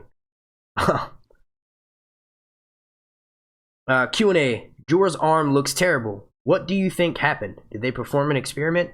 I think that's an interesting. I think that's just the spread of grayscale. Because if you looked at the face of those men, the guys from grayscale, or the guys who had grayscale, the person that he contracted it from, that's how their face looked. How Jorah's arm looks now, and it's like, I think the more of a time, the more it cracks. So those big chunks that look like scabs, those will become smaller and smaller, and he'll start to look more like a stone. But I do not think that they have. I know they've treated it. I don't know how, because it looks like it looked the same on Shireen too. Not in the earlier seasons when we first saw Shireen, but later on before she got burned, we saw those same, like, they can contain it. So what if they're able to contain it in that one small, in that arm, and it just stops the growth completely, and we get like a smoldering hand like Victarion? That would be nuts. We do know that Makoro, who's a fire priest, was able to heal Victarion's hand. I need to get a charger for my phone really quick, super fast. Yeah, enjoy it. I'll be right back. Question is, where the fuck am I gonna get the charger from?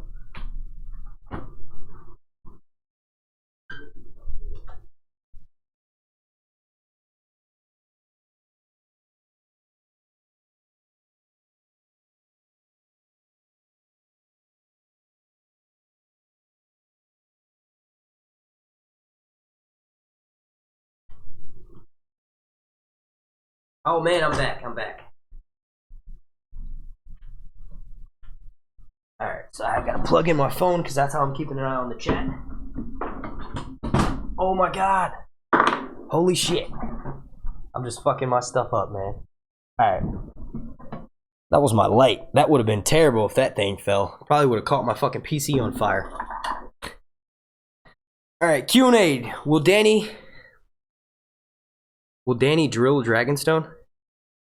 What do you mean? Will Danny let Jon mine Dragonstone for Dragonglass? Hell yeah. That shit's laying around Dragonstone. She definitely will. Give me 1 second. Alright. If you could please, if anyone wants to ask me questions, label it with Q&A first. It just makes it easier for me to see. Because there are a lot of comments. People are talking amongst themselves, which is fucking awesome. Q&A. You think Euron is going to kill Cersei because all of Euron's gift to people are known to be poisoned? What do you think? Well, that's in the novels. I don't know if they're gonna carry that attribute with into the show. We do know that they have his ship, the Silence, and it's still up in the air whether all of his crew members will be mutes and that he cut all their tongues out so that they would ultimately keep his secrets. Hang on 1 second. Let me fix this fucking light. It's really bothering me. God damn it. Like, you were standing perfectly before I touch you one fucking time and then you fall over. There we go. Alright. My green screen will look better than this next time. You won't be able to see this little edge thing. Alright. I don't know if they're gonna carry that part of Euron's character with the poison gifts. I don't think Cersei's dying. I will carry this with me until it happens. I think Cersei will be one of the last people in the story alive. One of the last main characters alive. How can I download Season 7, Episode 1?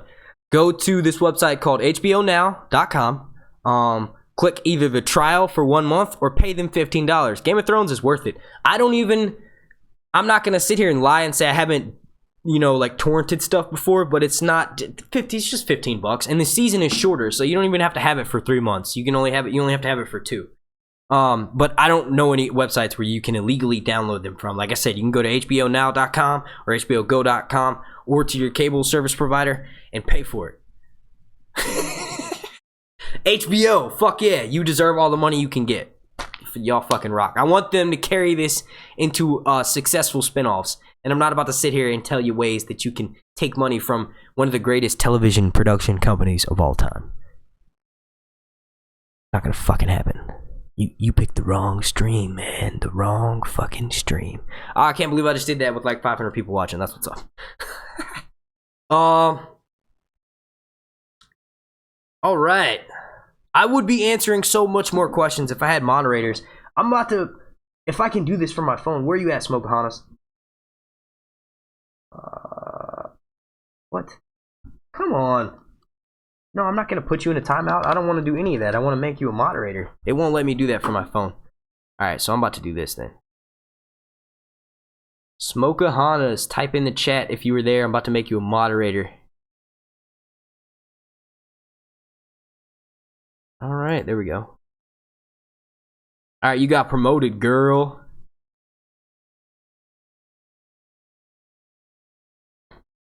Or wait till the third episode and then do the 1 month trial. Yeah, that's smart too. That's smart too.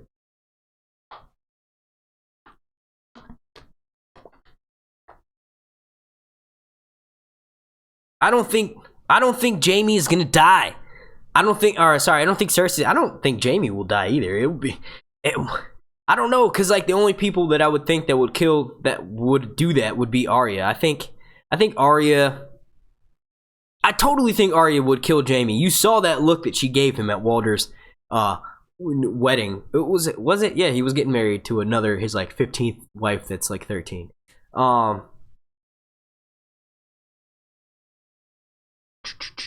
Let's see, we have 253 likes on this video, but 493 of y'all are watching. Please slap a like on this video. It's free and it greatly helps out my channel in promoting this video. We could bring it up, which honestly I'm completely blown out of the water right now.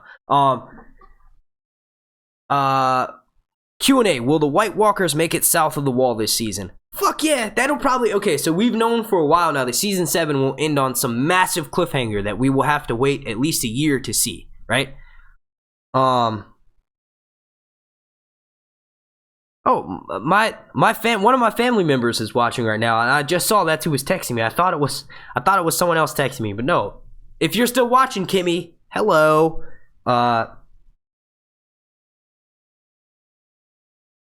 Okay.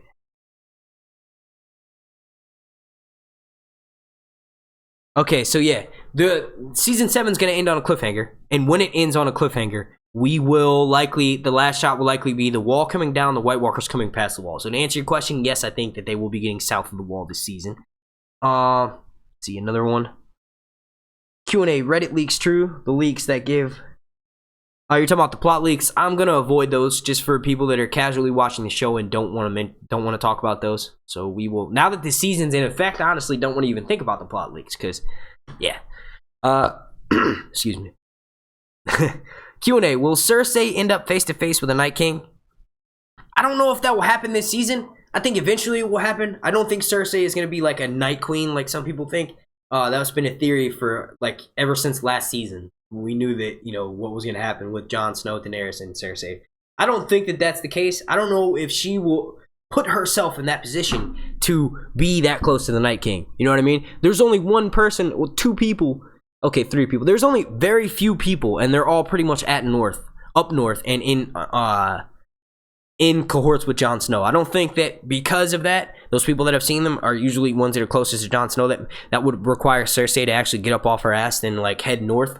Unless the Night King came as far south as King's Landing, I don't think that Cersei would ever be in the vicinity of that dude. I think that she's not going to have anywhere to run for sure after Daenerys takes Casterly Rock, but I don't think that she would... She's such a good player of the game, if you will. She would never maneuver it so that she would be in that. And I don't think she's going to try to make an alliance with him at all. Like, that's like the dumbest thing I've ever heard.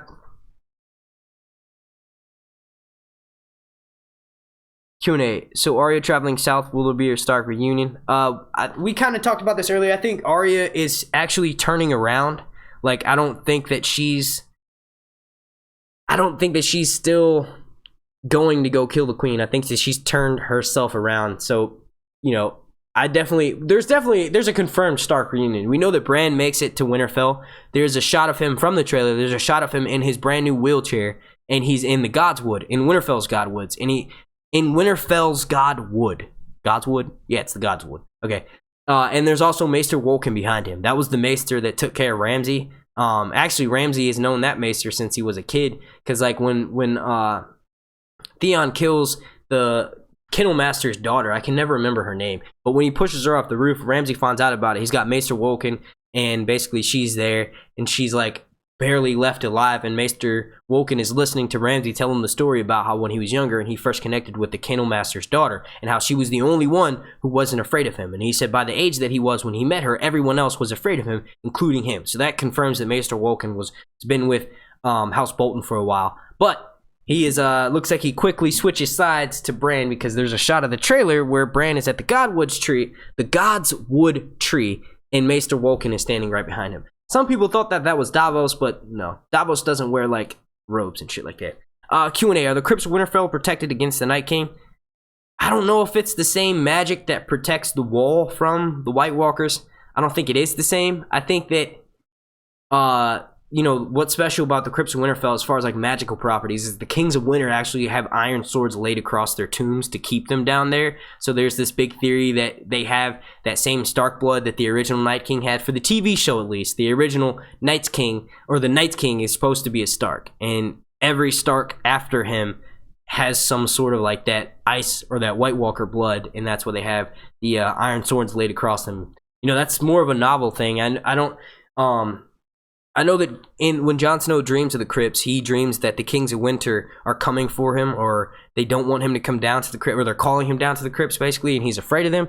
So I don't know if they'll address that on the show, but I do think that it's interesting that you know, that you propose that question. I don't know. I'm not sure. I don't think that anything... I mean, Winterfell is named after the place where winter fell, like where winter was stopped, where the original Long Night was stopped. So if there's some sort of specialness to that in the TV show, I think they would have to address it relatively early on. Like maybe Sam will discover it while he's at the Citadel. I'll do this next week. I wanted to actually have a phone number where you guys can call in and like I'll get the call and then I'll answer it on air. But I have a question from my family member that messaged me that's watching. She says, "Will Jorah find a cure?" Obviously, you didn't watch when I had mentioned this, Kimmy. God damn it! But no, I think that Jorah won't find a cure. But that was him, the guy who stuck his arm out with all that shit all over him, where Sam was like cleaning the chain. Sam was feeding them, not cleaning. So not only does Sam have to feed these motherfuckers, but he's got to clean up the shit from the food he just gave them. That's hilarious. I bet you probably wishes he was back at Castle Black. But no, that was Jorah inside the cell. You might not have been able to tell from his voice, but yes, Jorah is not finding a cure, but Sam will likely expedite the process, and I think that Jorah will leave with Sam when Sam goes north of the Wall, because Daenerys will ultimately probably end up at the Wall by the end of the season. Q&A, do you think Jaime will kill Cersei? No, Cersei's not dying. Q&A, would HBO bring back Hodor as a white to break our hearts? Yes, Hodor is coming back as a white this season. The fact that we saw those white giants just confirmed it. They're just like trying to let us know, like, okay, next time you see us again, you'll see a half giant. Hodor, you know, it's got a little bit of giant's blood in him. Old man was banging some giants back in the day. But no, I think that Hodor will definitely be coming back as a white. That's why we were seeing him in those promos. They were putting him everywhere. I was a little bit hesitant at first, but no, it confirms it. If we saw white giants, they are going to fuck shit up, dude. Not only could they fuck shit up beforehand, but now they have that little bit of secret like power called fucking immortality. So these dudes are going to be like tanks. Like who do you think would win if a dragon got snatched out of the air by a fucking white? Oh, I'm doing a theory video on that. Oh, if you see anyone else come out with a theory video before me, they stole it from me. Everyone steals everything from me. No, I'm just kidding. I really don't give a shit. But yeah, I'm going to do a theory video called Ice Giants versus Dragons. I think that it would be dope as shit to see. I think it would be super dope to see a dragon face off against one, because the giant is almost tall enough to reach. If the dragon was just taking off, he could easily grab it by its tail and fucking be like, "Oh, you ain't going nowhere," and pull it back. That would be insane. Q&A, will Jon get to ride Rhaegal? I don't think that anyone other than Daenerys will ride a dragon. I know that's not a popular theory, and I know I've had the theory that Tyrion will ride a dragon this season. I just don't know. Like, after this episode, there was something in particular, and I'm sure it'll come back to me in a second, that made me rethink the whole dragon riding situation. I don't think it's necessary for the story. I think it will be complete fan service if we get to see it, which I'm completely fine with. But I don't think Jon will ever ride a dragon. I do think that Jon has dragon seed, and Jon is a dragon seed, so there's a potential for him to ride one. But honestly, if anyone gets to do it, I hope that it's Tyrion, just because just think about that parallel. You got one of the smallest people riding one of the biggest creatures. Like, that's insane to me.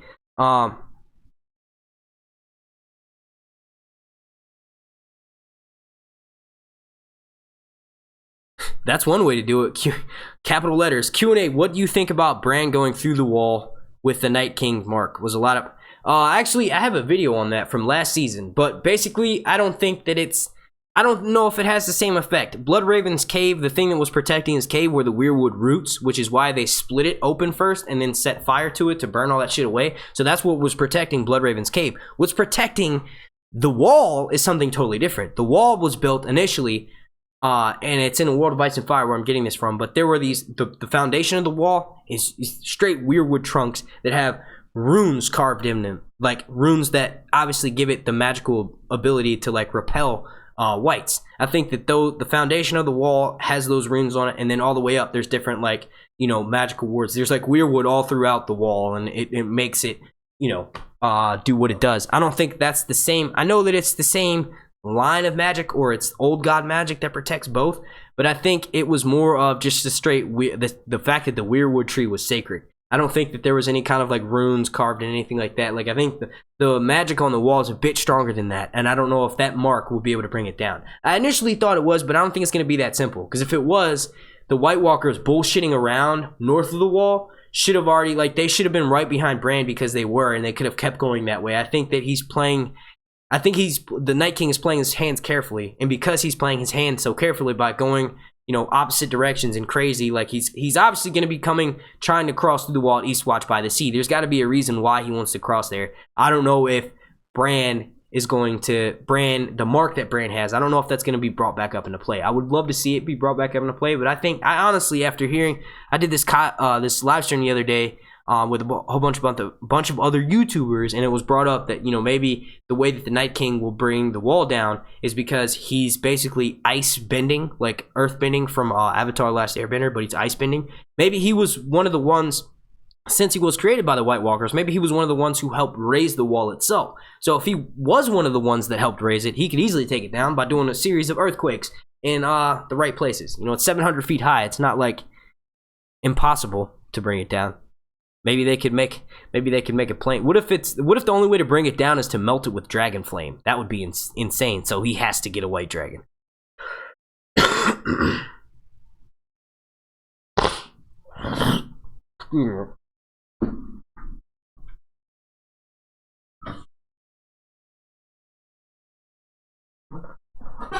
All right.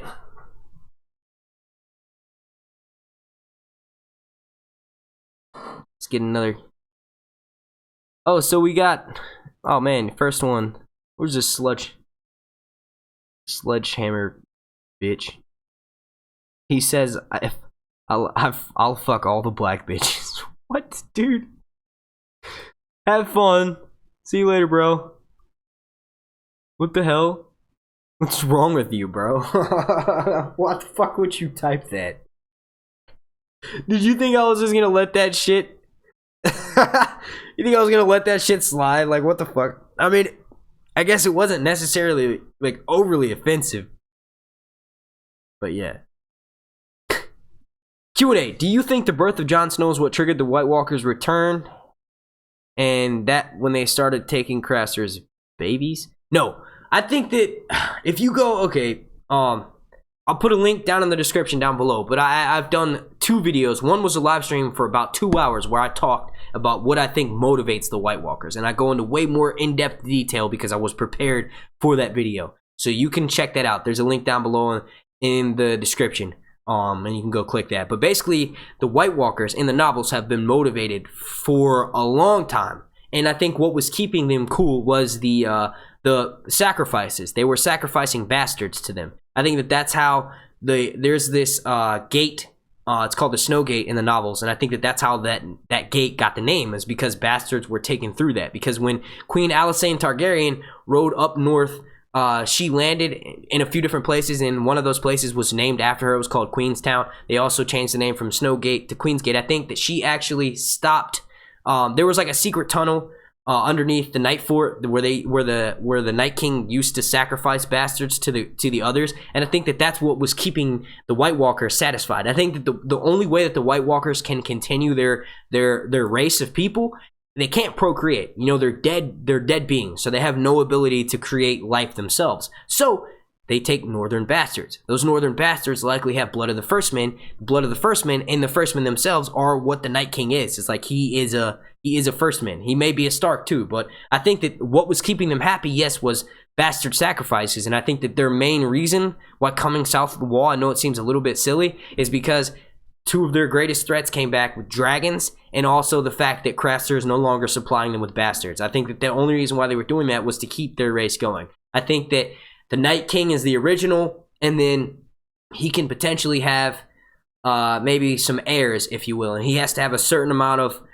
number of White Walkers that help him control the ability to warg. I don't know. I mean, I think there's a lot to it, but like I said, go check out that video. It's called "What Do the White Walkers Want?"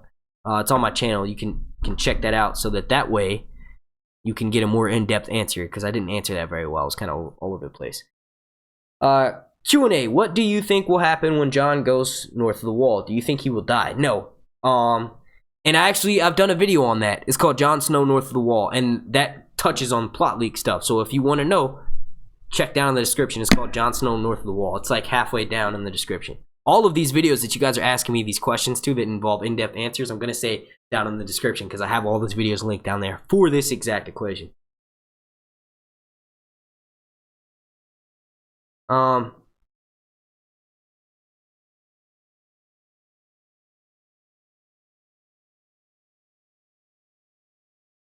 Q&A. Daenerys dragons breathe fire, so they can decimate the white armies. So she should be able to win the war against them easily, right? No, nothing's ever that easy. I think that when they first encounter it, that's when she's probably going to lose one of her dragons, if one of them hasn't already been lost through battling with Cersei.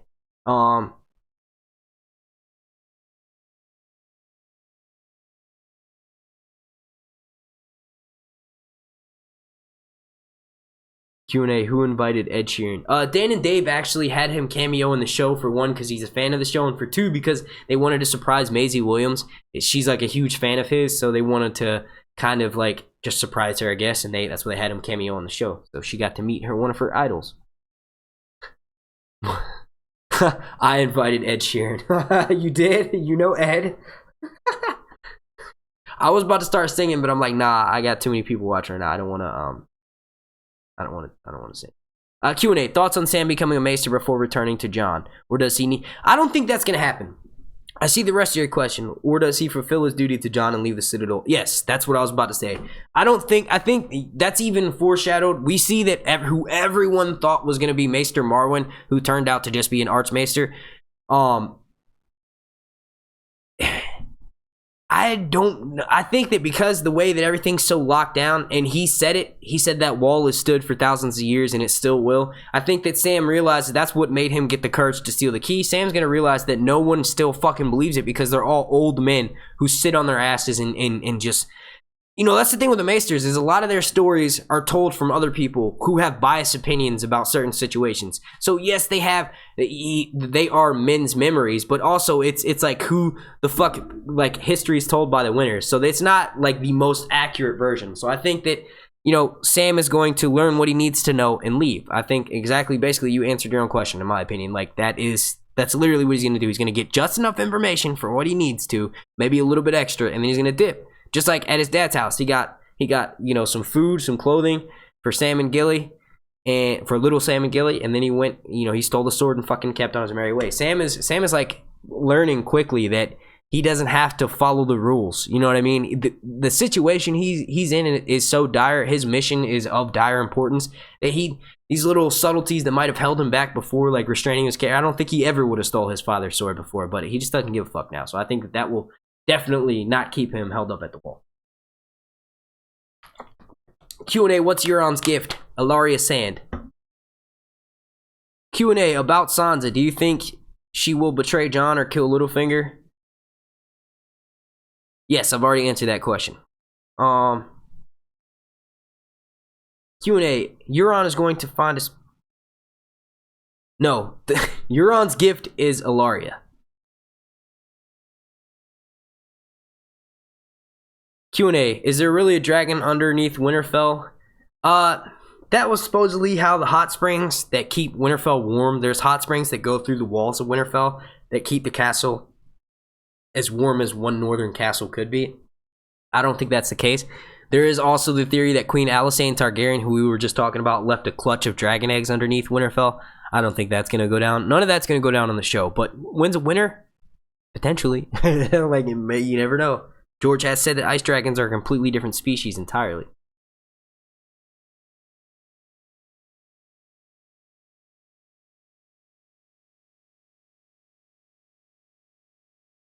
There's a theory that Bran is the Night King stuck in a loop. Like, yeah, I actually saw that. The actor who plays him, Isaac Hempstead Wright, was doing an interview, and they were talking about their favorite or their craziest fan theories, and Bran said his favorite crazy theory was that Bran basically becomes an older blood raven who has to go back younger and who has to go back to his younger self and start calling him towards like a big cycle. Basically, I don't think that's the case. I think that's an interesting story, but I think it's more, I believe the time traveling Bran, like Bran is every Bran from history, more than I believe it's like a Groundhog's Day situation. Will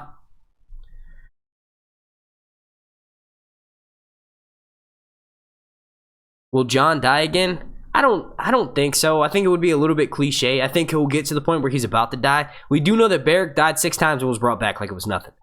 He also lost a part of himself every single time. And I think that what makes the difference between someone like Beric and someone like Jon is that Beric has died brutally. Like, 6 times. Jon Snow was stabbed in the stomach. Yes, it was brutal, but it was 1 time. He basically was bled out, and then his body was immediately put on ice. Like, it was laying in the snow and then put in a room that could arguably be like within 10 degrees of the same temperature outside. So I think that ice preserved him. So he didn't die. He died, but he didn't like have a shit ton of extra damage to his body. Like in the novels, Lady Stoneheart actually rots in the river for a few days before she's brought back. So she looks crazy. She can't speak. She looks like, you know, someone who is dying. She looks like a fucking zombie. So I don't think that's the case with Jon Snow. I think that, yes, he may be a Fire White, but I think the more accurate version would be like a Fire Walker or a Fire King, maybe. Maybe he's the Fire Night King, the Night Fire King. I don't know. But I don't think that Jon Snow will die again, honestly, because it would be too cliche. I think that maybe we'll get to the point where we'll think he's about to die, but then, you know, someone comes in all fucking guns ablazing, comes in and saves him, you know? Q&A, do you think Nymeria's wolf pack will make a show appearance? I did see that picture or that shot of Nymeria from the trailer where basically she was and I don't know if that's her, but I think it's her. She's white, and the last time I saw Nymeria, she was brown. So I don't know if that's the same, if it was the same one. I will say that I think, holy shit. That's crazy. You guys are fucking awesome. Yeah, I don't know. I don't know if to just to clarify, Nymeria has a super pack of regular wolves. A lot of people think that she has a super pack of dire wolves. That's not the case. Nymeria is a dire wolf herself, and she like is running with a pack of regular wolves, which is still really fucking badass. I think that could be her. I think, what else would they be showing us? Maybe Arya started to head back north. Like, she leaves that camp of the Lannister soldiers. She started to head back north, and then bam, Nymeria shows up. That would be fucking amazing. Like, Ghost is, you know, MIA at the moment, so we need to see at least one wolf. I like how the only shot we were told about how the dragons are the sizes of planes and how the episode's called Dragonstone, and we don't see Daenerys until the very end, the last 20 minutes. And the shot of the dragons that we get is honestly a cheap shot. They fly over the fucking bay and then go perch. I do know that the Targaryens bred dragons at Dragonstone for about 100 years for a certain reason. They can freely fly throughout the ocean. They have plenty of like food and shit to eat. So maybe when Daenerys is camped out at Dragonstone, and that's why we didn't get a close-up of the dragons, maybe while Daenerys is at Dragonstone and, you know, a few weeks go by, they get bigger and bigger from living at Dragonstone and getting to feed like how dragons of old got to feed, because like I said, the Targaryens have been breeding dragons at Dragonstone for a motherfucking minute. Oh man.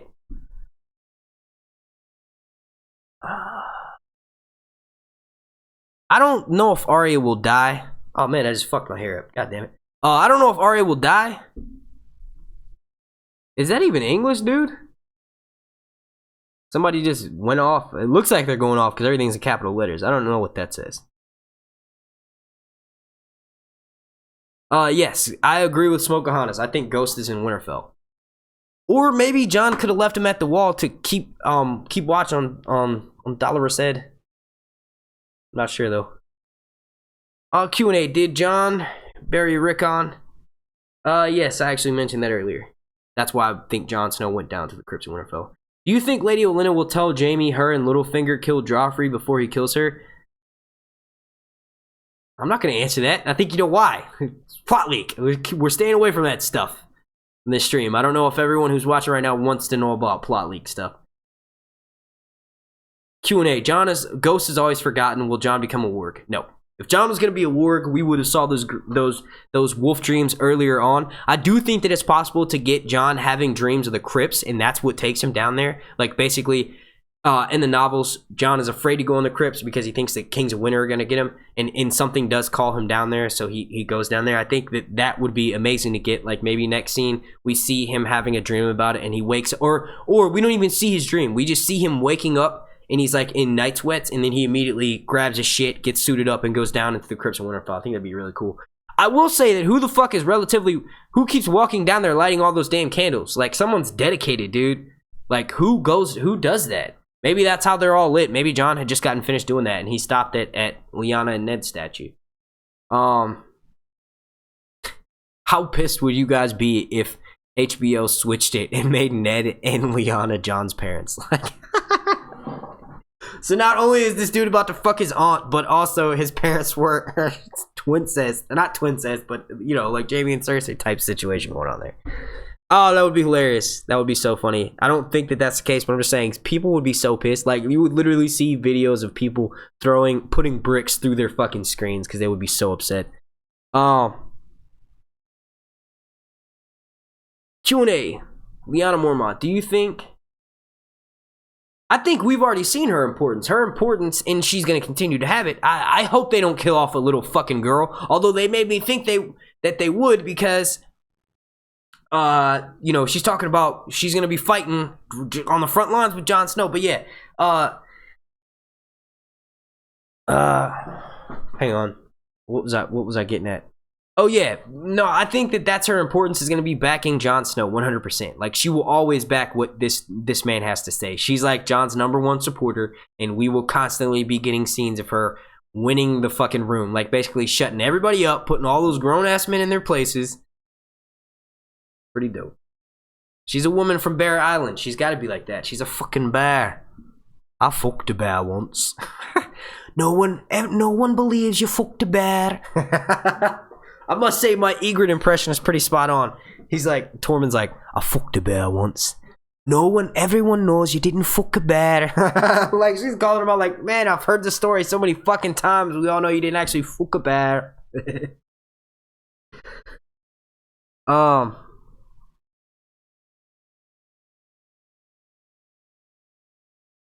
Alright, so let's see. We've been streaming for 2 hours exactly. That's going to be wrapping it up time. I'm going to take 2 more questions. And then I have to I have to jump in the studio. You know, video will probably be out by the time you wake up in the morning. You will see a video from Sir Hunts. So yeah, we got one more question coming in. One more question, and then I'm about to jet set out of here. I'm sure that there are many other YouTubers streaming right now. But yeah, and I really don't want to because I have 430 people watching me. But like I said, I will be back next Sunday live streaming, and there will be multiple live streams throughout this week. I think I might have a live stream on my channel tomorrow as well. With I might have a guest coming on, and then I might be taking part in someone else's stream. I do have to work tomorrow though, so I need to figure that out. And depending on how late I'm up in the studio tonight, will depend on what shift I go in for tomorrow. So that would also determine how much free time I have during the day. But slap a like, make sure you subscribe so that you can get notifications for my channel. Make sure you turn notifications on, rather. Let's see, Q&A. Do you think Littlefinger will hire someone to kill Brienne? Maybe with Cat's Paw? Do you guys want me to stay on longer? Do you guys want me to stay on longer? If you guys want me to stay on longer, let me know right now in the chat, and I'll just go drag on a cigarette twice, and I'll come back in. Q&A. Will Sam get some forbidden necromancy knowledge from the books? Hell, I mean, he better. He's sitting there like dissecting human bodies, and honestly, they said it with like casually. They said, yeah, human heart, you know, and it honestly looked like it was fucking like I ain't never seen a heart to look like that shit. Maybe it's because I've never seen a heart. I don't know. Like, I've never seen a real human heart, and I know that I'm not saying that was a real human heart, but I'm just saying maybe they were anatomically correct, and I just thought that human hearts were less sloppy and less gray than that. I don't know. Maybe it's because he's been dead for a long time and all the blood's drained out of it. I don't know. Q&A. Is Dragon Glass a cure for grayscale? What do you mean? Like, you chop off their arm with Dragon Glass? How does that work? You chop it up and you sprinkle Dragon Glass over the cuts? Or you chop it up and do a Dragon Glass line?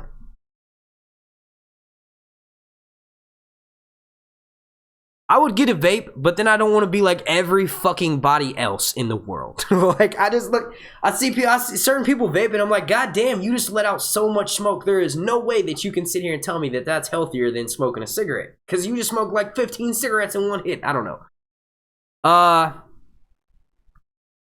So do you guys want me to keep going?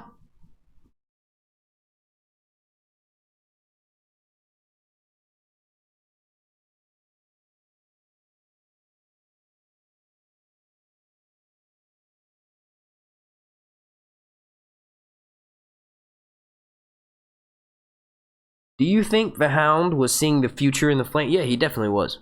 That's gonna be he was looking at Eastwatch by the Sea.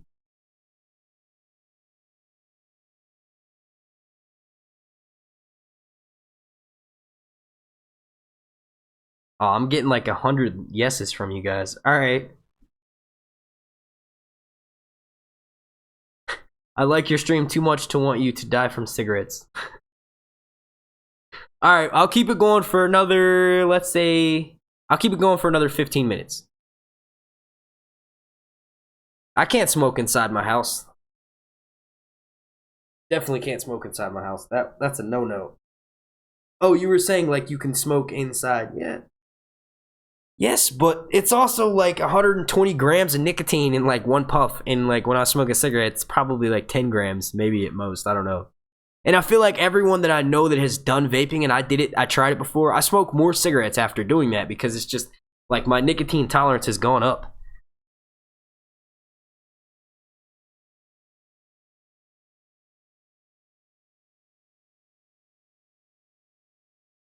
Q&A, what's the cure for grayscale? I don't know. I do know that when Stannis had it cured for Shireen, it took him bringing in healers and maesters from all over the world, and Melisandre was one of those. I think that Sam will expedite that cure. I do think that, you know, I know it's a little bit cheesy, but I think that Sam is going to, they're going to meet each other, and he's going to realize who he is, and he's going to be like, hey, did you know Jon Snow has your family's sword? And he's like, he's got my sword, I want it back. No, I'm just kidding. But I think they're going to bond, and when Sam leaves the Citadel to go back north of the wall, to go back north to the wall to help Jon Snow, Jorah will be going with him. Does anyone else think Annika Bell is super hot, or is it just me? No, she is. I actually have chatted with her in a Skype session before. She's very pretty. Just being honest.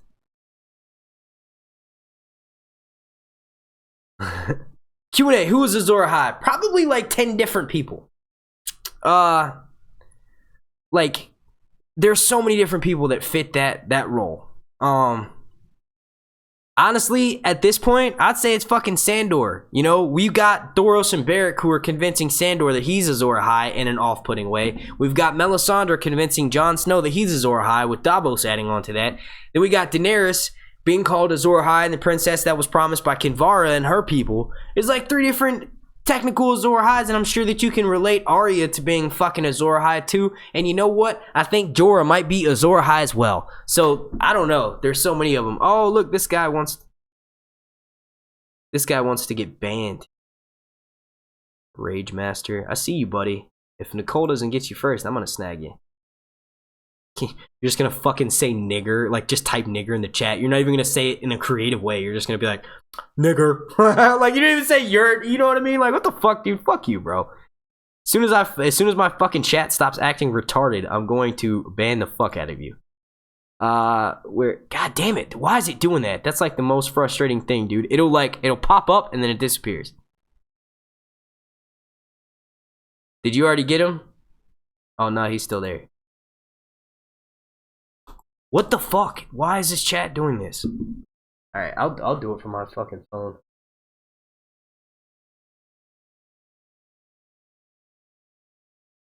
And I'll get back to the questions because we got about another 10 minutes. I think someone already got him.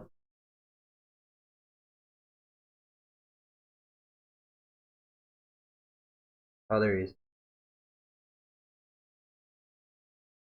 Oh, sweet, you got him. Nice. Smackdown. I think it shows that you got him on my phone. Yes, thank you. Nice. Good job with the band hammer. Oh, the farming DZ guy. Are you just saying fuck you like in general? What? Like really? These motherfuckers, man.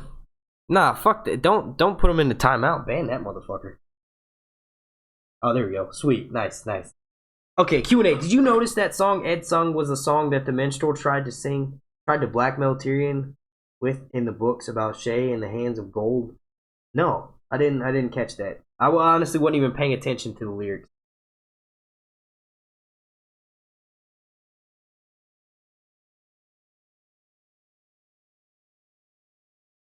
Why don't you think Jaime will kill Cersei? The books have the witch prophecy. You're talking about Maggie the Frog? Well, it will just be too obvious. Like, way too obvious. And honestly, so it is for Tyrion. I think after seeing what Arya can do, I honestly believe that Arya, if anyone else other than Arya tries to kill Cersei, which I've said a million times in this fucking stream and in every video, Cersei will be one of the last people alive. You just have to realize that. Like, everyone has to just go ahead and get over that, because she will literally be she will probably be in the very last episode. Like, that's just how it is. Lena Headey carries the show, okay? Like, once all the other villains die, she's the only one that doesn't die. You know what I'm saying? Like, she might be a changed person by then. Who knows? We see how much the Hound has changed. We see how much Jaime has changed. You know what I mean? Like, when Cersei says, "Do you fear me?" he says, "Should I?" Like, why the fuck would you even ask that question? You know what I mean? Honestly, since I found out that Arya can change her voice, maybe Arya is a warg, and she's like a warg of the throat. She can take anyone's voice that she wants to. Anyone who she's heard speak. She can sound like Tywin if she fucking wanted to. But yeah, no. I don't think she's gonna have anything to do with it. I don't know if... Oh man, we jumped back up to 430 people. I don't know if... Honestly, I don't know if... God, I need a fucking cigarette. I'm about to go smoke a cigarette. I will be right back, yo. I can't even think straight. I need a goddamn cigarette. Sir Hunster will be right back. The live stream has already started. I'll be as quick as possible. I fucking promise. I'm taking my phone with me, though, so I can look at the chat.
Alright, I'm back.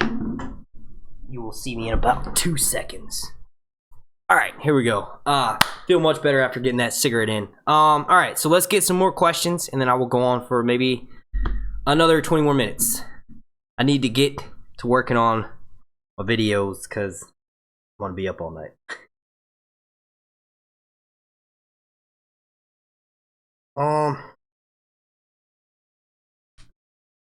Okay, so yeah, I was looking at my tweets, and I remembered something that I wanted to bring up. Is there a fucking drinking age in Westeros? Like, what the hell was that? The dude goes, "Are you of age to drink?" She's walking around with the fucking sword in the middle of the woods. I'm pretty sure it's okay for her to have a drink. That was another little line that bugged me a little bit. I think the thing is they're allowing their writers to more creativity. You know, Dan and Dave are huge fans of like old school comedy, and if I'm not mistaken, they're huge fans of Rick and Morty. That's like their favorite television show. And the old school comedy they like is fuck, well, I'm trying to think of it. How do I not remember this? It's like a group of British comedians. There's like 7 of them. Fuck. Don't even say it in the chat. I'm gonna remember it. Don't look at the chat. Who the fuck? Monty Python. Thank you. Jesus Christ. I couldn't remember. Monty Python. They're huge fans of them. So I think Dan and Dave are allowing the writers more creativity when it comes to adding in jokes, because they know that this is going to be insanely intense. And it was almost like a little bit of like a Guardians of the Galaxy 2 moment with Drax. You know, Drax was just overplaying his fucking jokes, like, "Oh, I am Drax," you know what I mean? Like, "Oh, I'm stupid, I'm going to be mean to everyone." Like, it was just a little bit too much, and I think that's kind of what they're doing with this episode, or with these new episodes, is they're allowing more jokes to slip past the radar, and it's throwing people that watch it, like all of us here, it's throwing it more for a loop. You know what I mean? Wow, 32 dislikes. That's what's up. We got some haters, somebody who makes multiple accounts and dislikes fucking videos for whatever reason. So let's, if you haven't already, let's slap another like. Let's slap more likes on this. Like, fucking A. God, we got some haters, man. Probably because they... Never mind, I'm not even about to say that shit. Alright, so let's get some questions. Q&A. Is Tormund the perfect match for Brienne? He likes her for her. I like that. I saw that interview too. It was with fuck, I want to remember their names. Nikolaj Coster-Waldau, and I can't remember Brienne's name. And that's sad, because she was fucking the Chrome Trooper in Star Wars. Gwendolyn Christie. Yeah, I saw that interview too. I honestly, after seeing that, I think her and Jaime are going to end up together. I think that they filmed some scenes together too, so that means that they'll probably be meeting back up. I think that if she allows Tormund to explain that, you know, obviously Gwendolyn Christie knows that, because the producers tell her that, the writers tell her that, so she knows, you know, more of what's going on in the story.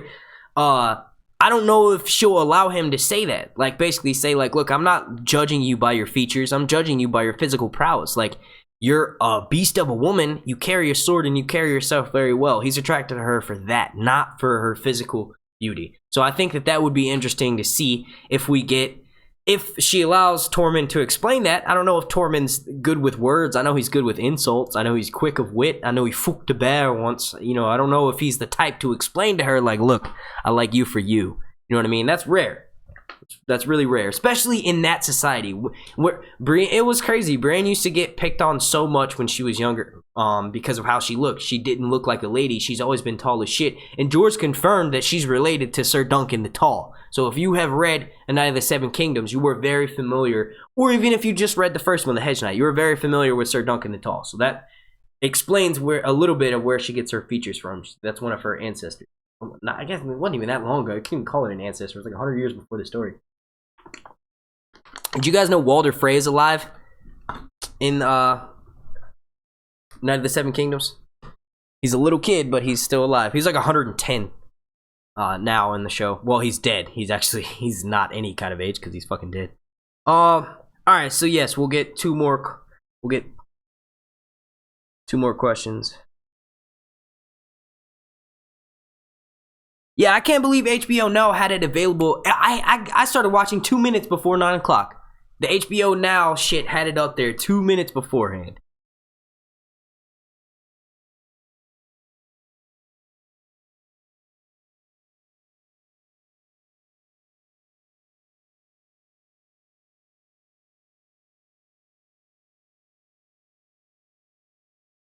What did Frank say? I didn't even get a chance to see it. That's what's up. Smokeahonas is on that shit. What did Frank say? Someone type in what Frank said.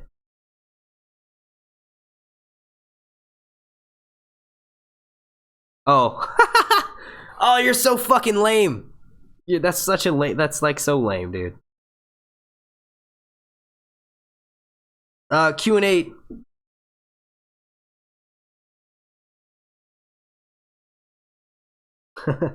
That's funny. Brienne, I like that. Brienne's response to "I fucked a bear once" is I fought one with a tourney sword, like a wooden sword. That's hilarious. I like that. I don't know why the message was deleted, but this is from a user, and it says Q&A. Do you think Sansa will marry again? I honestly want Sansa to end up with Tyrion.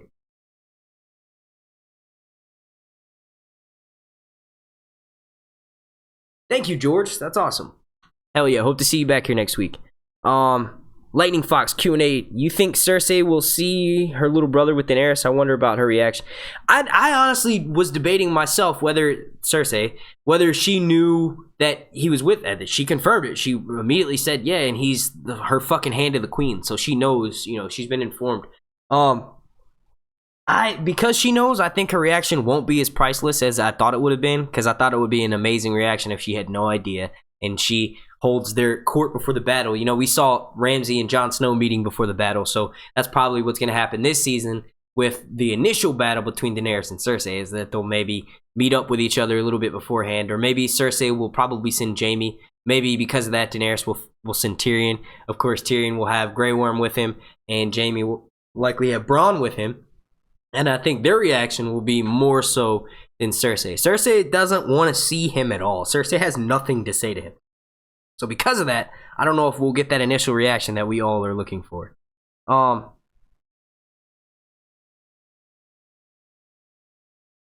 are all these messages getting deleted?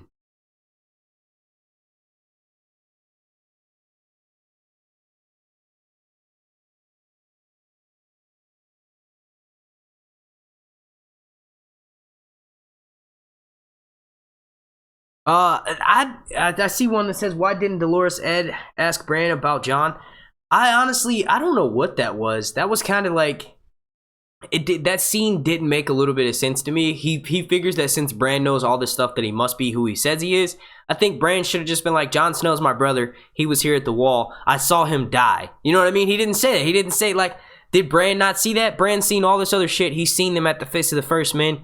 If I'm not mistaken, the Fist of the First Men was in Bran's flashbacks last season when we got like those quick Bran scenes that were flashing in front of the screen. One of those was the Night's Watch at the Fist of the First Men. So maybe you saw Dolores Ed there. That whole interaction though, I don't know. I feel like it should have been a little bit more climactic. It was kind of anticlimactic.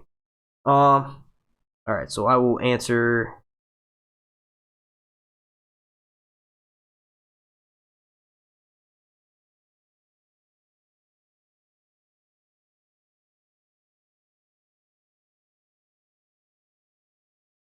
Q&A, will Jon believe Bran about his parents? I think that he will. I don't know if it's going to change anything about him. I think that, I think Sansa is who she is, and Jon is who they're always going to be Starks. Once a Stark, you're always a Stark. Jon was raised as a Stark. I know that's a debatable question. I know that will probably raise a lot of, flags and stuff. You're like, wait, no. I think that Ned treated him better than any other bastard from the North was treated. We saw how Ramsay was treated by his father, and I don't know. I think that because of that and because of who Jon is, he's always going to be a Stark. So I don't necessarily know if it will even matter once Bran tells him that. Like, really, dude? You have nothing fucking better to do?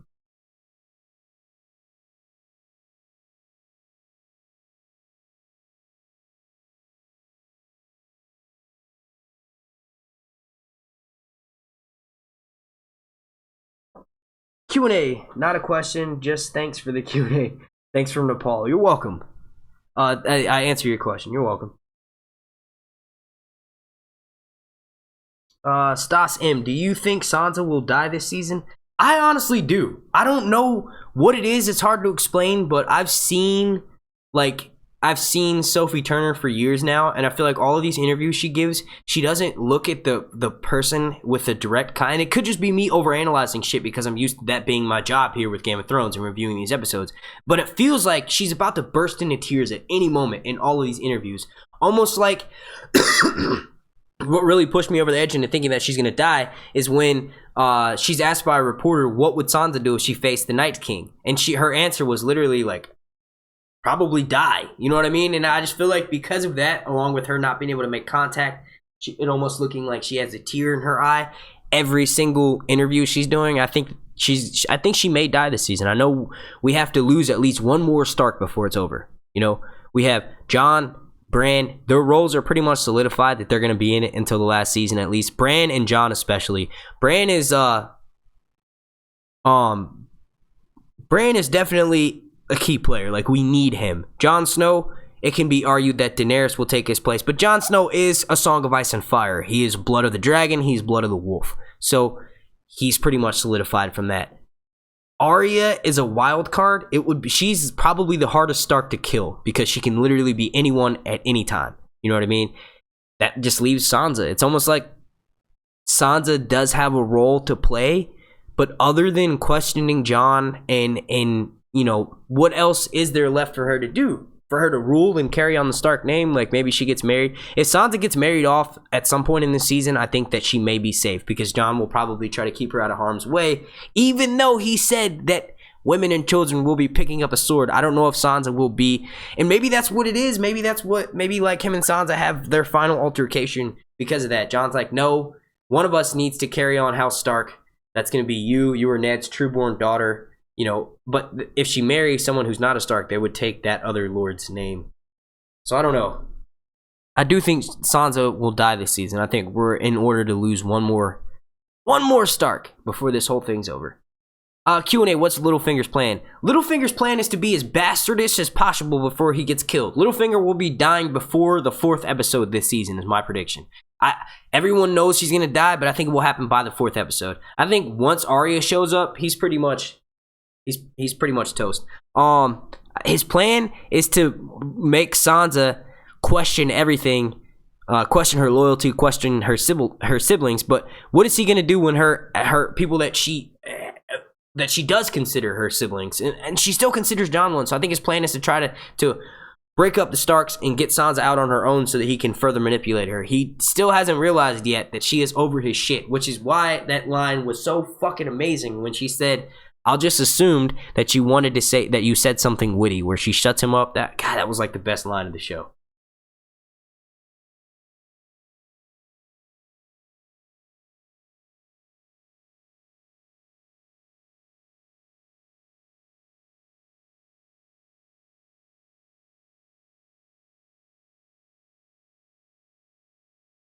Why was Jon born white-haired, but now he's black-haired? I don't think that's the case. Jon Snow was born with no hair. He had like no hair. You talking about baby Jon Snow? He didn't have any hair.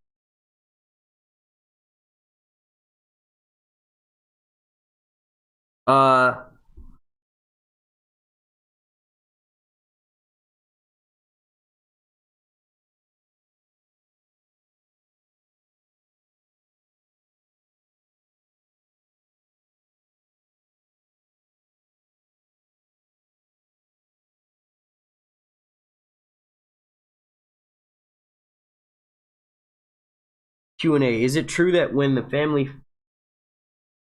feud, no one wins, Sansa or Jon? I don't really understand your question. Like, when you're saying when families fight, no one wins, I don't think that they're fighting. I think that that's just a little, and Jon honestly needs her to counteract his decision making because it's kind of questionable. If she hadn't have been there to question his decision, maybe the Northern Lords would have questioned it, but they wouldn't have brought it up to him. So they would have started to harbor resentment for him not explaining. If Sansa hadn't have been there to jump out and be like, hey, why the fuck are you doing that this way, man? You should reward people who are loyal to us. She's like, you don't get punished if you commit treason, and you don't get, all this other shit. Honestly, I think that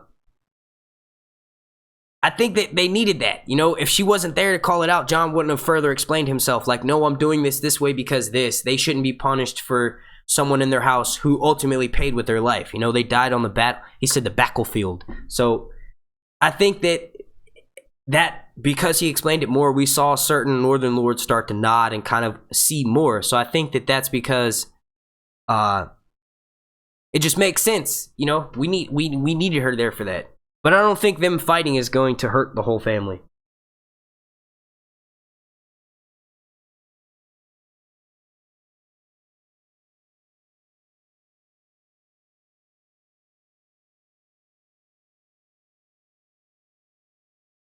I saw someone that said, Q&A, do you consider yourself the best Game of Thrones YouTuber? Yeah, Zach Raver says, Q&A, would you consider...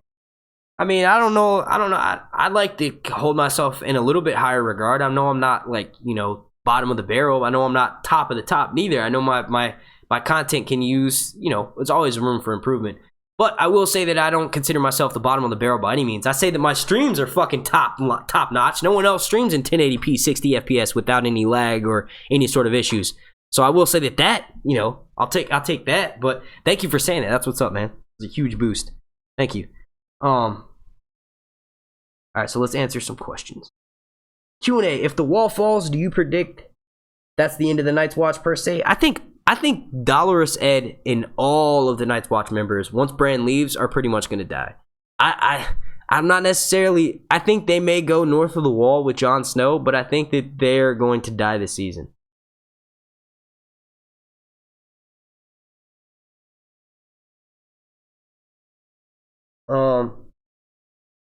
Q&A, do you think Dany will actually sit on the Iron Throne? I don't think anyone's going to sit on the Iron Throne. I think the Iron Throne will mean nothing. Like, by the time the show's over, it will literally mean nothing. Like, I want to see a democratical society. I want to see a self-elected leader. And I honestly think that Daenerys will be the one elected. You know what I mean? Like, I don't see... Honestly, I don't see any of that. Like, I don't see it really meaning anything. I think that we'll need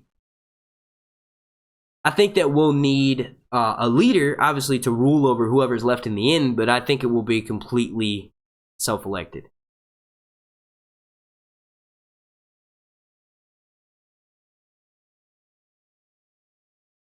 Q&A, why did the Targaryens settle on a mine of dragonglass? What did that have to do with what Sam mentioned? It's actually a volcano. There's a volcano underneath Dragonstone, and that's how all the dragonglass is produced.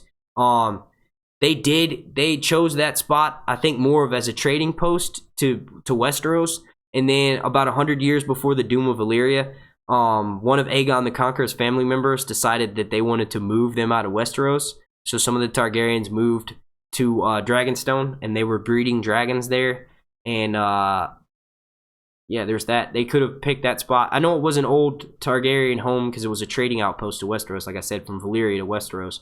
And they moved out there because they didn't want to die. And I think that, you know, them choosing that place initially might have been because, obviously, for one, it was a trading post to Westeros, but also it could have been had something to do with the volcano, and they know that they need volcanoes to hatch dragons.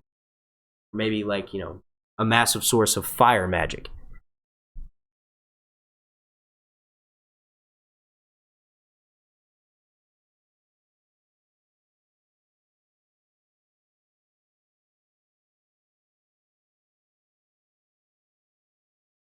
Q&A, with the scene with Ed Sheeran being outside, I see what you wrote there, Samak. I'm sorry, I see you.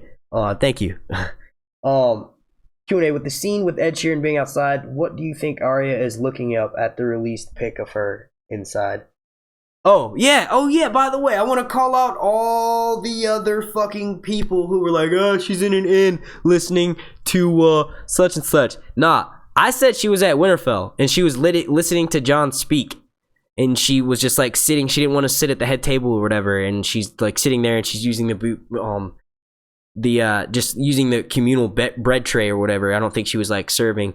I think what that could be is there's still an opportunity for her to be at that inn that she left Hot Pie in. Maybe she's visiting Hot Pie. But now that we know that wasn't Ed Sheeran, you know, she could be home in Winterfell, or she could be at that inn with Polliver, or she could be at the inn where she killed Polliver, or it could be the inn where she left Hot Pie.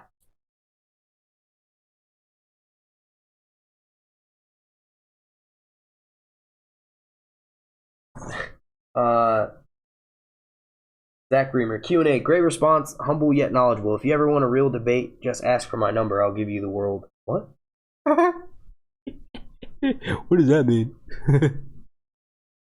Oh, the works. I was like, what? That was a little bit weird, bro. It kind of caught me off guard there. What you talking about, man?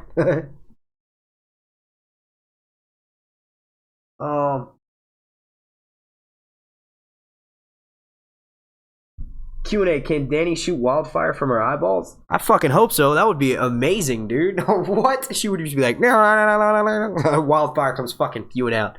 To answer your question, though, no, I don't think she can. Q&A, do you think the White Walkers will attack Eastwatch by the Sea this season? Yes. That's where that might be one of the last episodes, because we know that that's where Jon will ultimately head, because he knows that's where he thinks the White Walkers are headed, the Night King is headed. And we do know that Sandor and the Brotherhood, they have been seeing that in the flames for a while now, I guess. I'm assuming that Beric and Thoros have seen it multiple times, because they already knew. Beric didn't have to look in the flames to know what the Hound would see. So if that's all they can see, and obviously it's because they're in the presence of Thoros, who is a Red Priest, it's going down. That's probably going to be like either episode 6 or episode 7.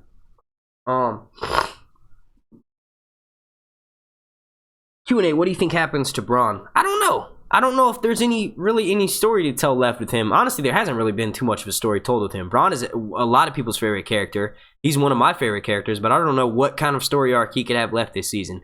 I do think that we will get several witty fucking lines with him when he meets back up with Tyrion. He's gonna be like, oh, the half man has made himself a full man now with power. But yeah, I don't really know what his purpose would be left in the story, like, other than to just be the comedic relief. You know what I mean? Or the tension breaker between Jaime and Tyrion. Q&A, do you think Littlefinger is planning to reveal the truth about Jon Snow? You mean Jon Snow's parentage? Yeah, definitely. He tried to do it with Sansa, but he didn't get a chance to really finish telling the story. Sansa was like, yes, and then he raped my aunt. And he was like, oh, is that what you think?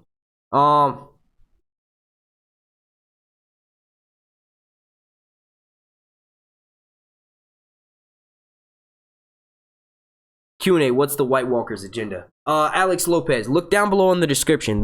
There's linked. I have a video linked called What the White Walkers Want. I go off for about 2 hours on what I think their motivation is. You can click that. And then I also have a shorter video if you want that. It's also linked down below. It's called Is the Night King a Warg? And basically I explain my idea of how the Night King's powers works, and I get into a little bit of what his motivation might be. Q&A, will Jon make love to Dany? I would be pretty pissed off with that. We know that Jon Snow's got a tiny pecker, so maybe, Daenerys did say that she's not going to be, Emilia Clarke said she wasn't going to be going nude anymore, but then she went nude because all of her clothes got burned off. So let's just say she connects with Jon Snow. It'd be a little bit weird because that's her nephew, but I do think that it's possible for them to make love. I honestly, after seeing the first episode and seeing where they could potentially be taking this season with certain massive amounts of fan service, I could totally see that happening. Fire sperm, ouch.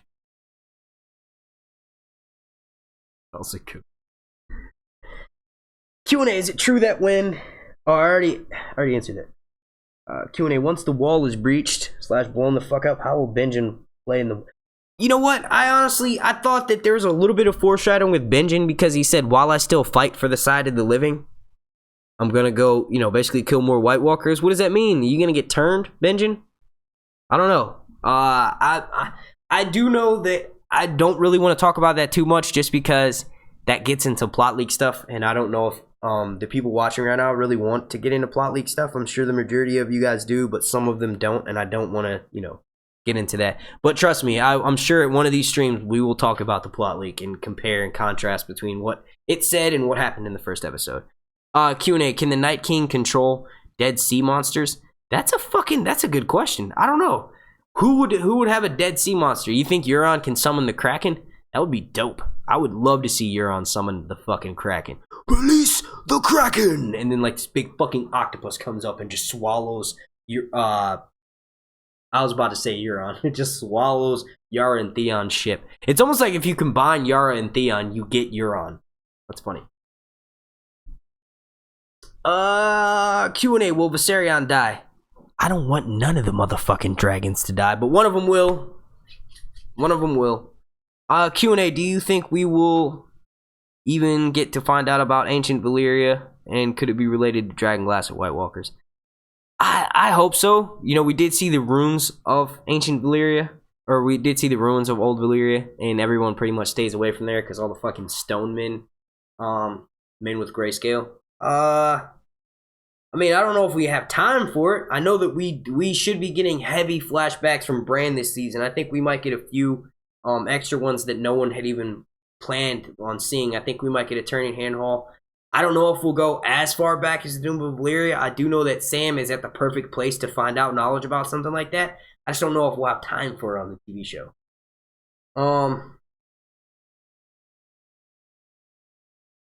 Q&A, what do you think Sandor was talking about when he was looking into the flames?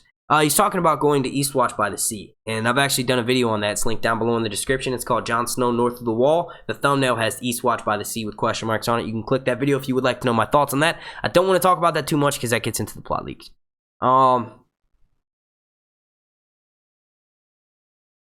Do you think there's a frozen ice dragon within the wall? No. And then it will emerge when it comes down? I don't think so. I don't think that those kinds of ice dragons exist in this story. I think the only kind of ice dragon that will exist is like an ice white dragon, which is basically if Dany loses a dragon, the Night King will take hold of it. I do think that that's the only version of an ice dragon that we'll get in this show. It just, you know, we know that everything about dragons represent fire. It would be really contradictory to find out there's another breed of dragons that the fucking Starks could have been using this entire time. I do think that that reminds me of Attack on Titan, how we recently found out in the dubbed version of Attack on Titan, and I'm not past episode 10, so do not start writing Attack on Titan spoilers or Shinjeki no Kaijin spoilers in my chat, but that reminds me of Attack on Titan because there's Titans inside the wall.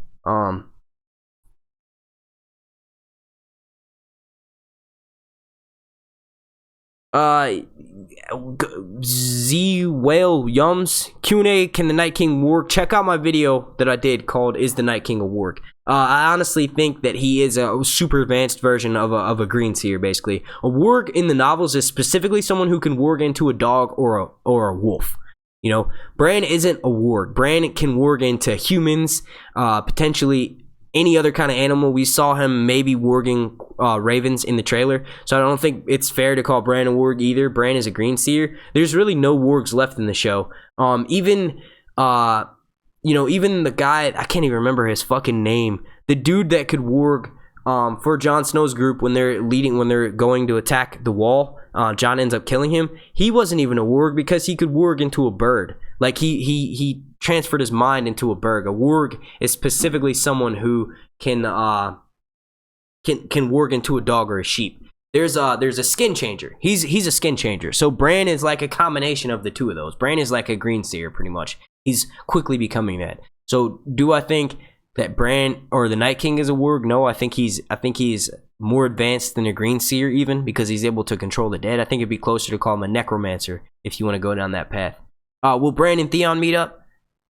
Fucking without getting into any plot leaks, I do know that Theon will most likely meet up with the Lord Jon Snow, and if he does meet up with him, well then he's with Daenerys' party. Jon Snow is going to Dragonstone. It would just make sense they'd run into each other, and if Jon accepts him back in, I don't know if Sansa convincing them that he saved her will be enough to save his ass, but I don't know. That's a good question. I think Bran and Theon will meet up. I think it would only make sense. Their story's going that way.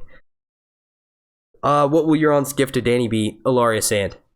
He's not giving a gift to Dany. He's giving a gift to Cersei, by the way. But if he gives her a poison gift, I don't know what it would be. Maybe his big penis. That's what he kept saying last week.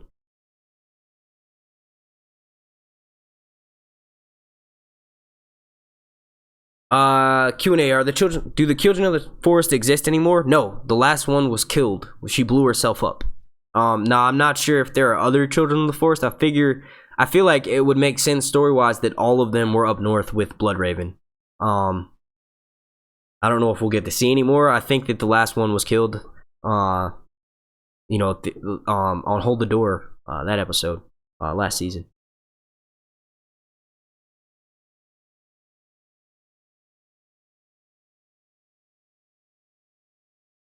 Q&A, is Bran a vegetable? I saw Emergency Awesome's video where he said that Bran was basically a vegetable. I was laughing my ass off. Like, when he's in his work state, yes, he is. He can't do... Or when he's in his green seer state, when he's, like, you know... I don't think... I mean, I'm not going to sit here and call him a vegetable, but I think he's in a vegetative state when he's green seeing. Q&A, will we see Highgarden or Casterly Rock this season in your opinion? We have already seen Casterly Rock. If you look in the trailer, in both trailers actually, where the Unsullied are bum rushing a place, if you look in the background, is Whitestone, not King's Landing at all. Also, there are Lannister elves and Lannister lions everywhere all over the walls in that scene. The out front of the castle is not King's Landing. That field in front, not King's Landing. So we've already seen Casterly Rock in the trailers. The question is will we see it in this next episode? And I believe we will. I think Daenerys was not going to waste any time. I think she wants to make it so that the Lannisters have nowhere to run. Dario gave her that advice last season. Dario said when she called him in, he's like, what? Are you talking about your plans? Do you want me to take the Second Sons and attack from the west coast of Westeros? So that idea has been planted in her head. She's going to just bring it back up, and she's going to send her troops to go attack from the west side of Westeros, and that's where Casterly Rock, Highgarden, the Iron Islands, they're all kind of bunched in over there. Not like right next to each other, but they're on the same coast. Like Highgarden is a little bit inland, but it's on the west coast. Casterly Rock is right on the coast itself, and then the Iron Islands are off to above and to the left of Casterly Rock. So I think that to answer your question, yes, we will get to see Casterly Rock this season. Highgarden, yes, we will get to see it, but I don't want to go into any kind of detail about it because we haven't seen that in the trailer, and that's like going into the plot leaks. My chat's doing that thing again.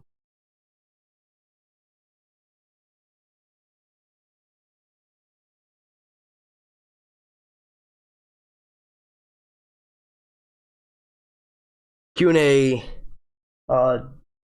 Do you agree with the theory that Jon Snow is a Firewhite?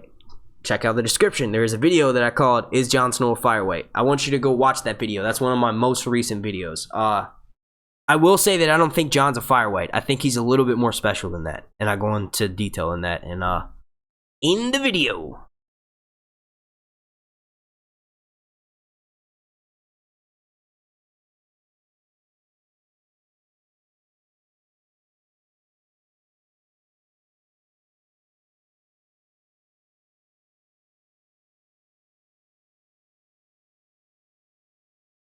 Chris Spence with the all caps. Yes, I mentioned that. I said that they moved there about 100 years before the Doom of Valyria.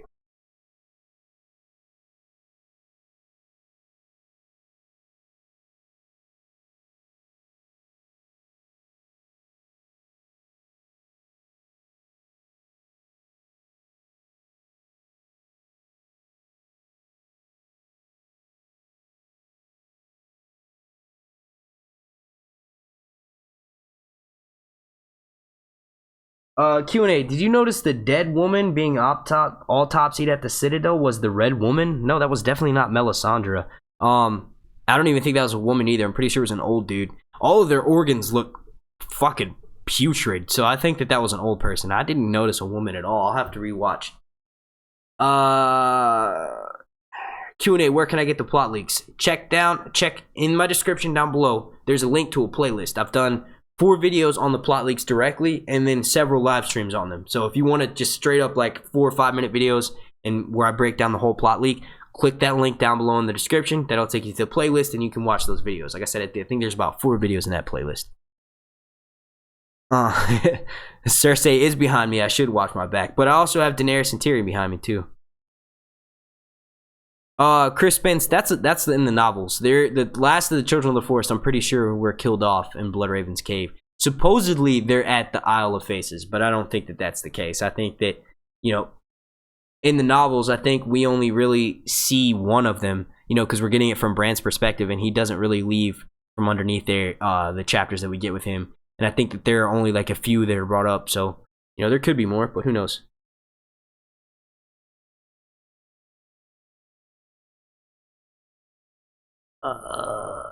Will Viserion be Tyrion's dragon because he is gold? Honestly, I think that would be the only one that makes sense. Tyrion is a Lannister. Viserion is named after Viserys, who was given a golden crown to die. If Tyrion is going to ride a dragon, it better be Viserion, because if that means if Tyrion can ride a dragon, that means Jon will be riding a dragon too, and Jon has to ride a Rhaegal because Rhaegal is named after his father, Rhaegar. It just makes too much sense. Viserys was the golden, he got his golden crown. The dragon that she named him after was a golden white dragon. So, you know, white hair, golden crown. Tyrion is known for being Lannisters. Lannisters always pay their debts. They have golden crowns like their hair. So, yeah. Were you underwhelmed by today's episode? I know it's a setup, but it's still only 7. I mean, I was definitely not underwhelmed the whole episode. There were certain scenes, like I mentioned, that were kind of a little bit like questionable and didn't really add up, you know, like story-wise, like certain lines that they said. But honestly, no, I know that this season is going to be break fucking neck speed. So I'm kind of glad we had like a soft ease into it. You know what I mean? We can kind of see the characters. We get a little bit of character building in these smaller or these slower paced episodes. But we are getting like 6 fucking battles, one after the other, like multiple battles in one episode. So already fucking know this is going to be an amazing season this season.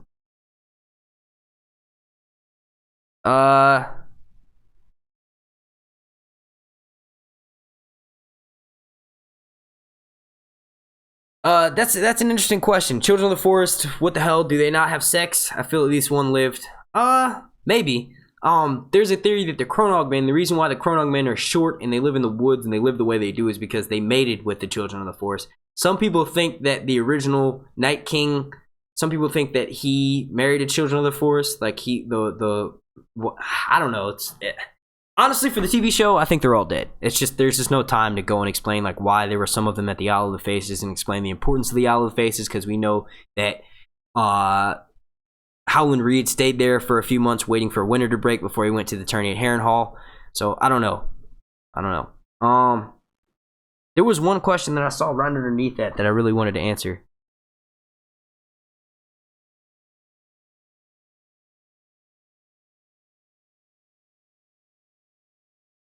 Oh, I can't scroll up on that. What the fuck is I doing?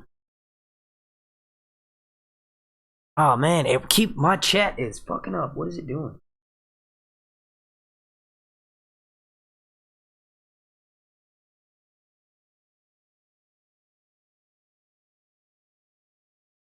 Good night to Carrie AV.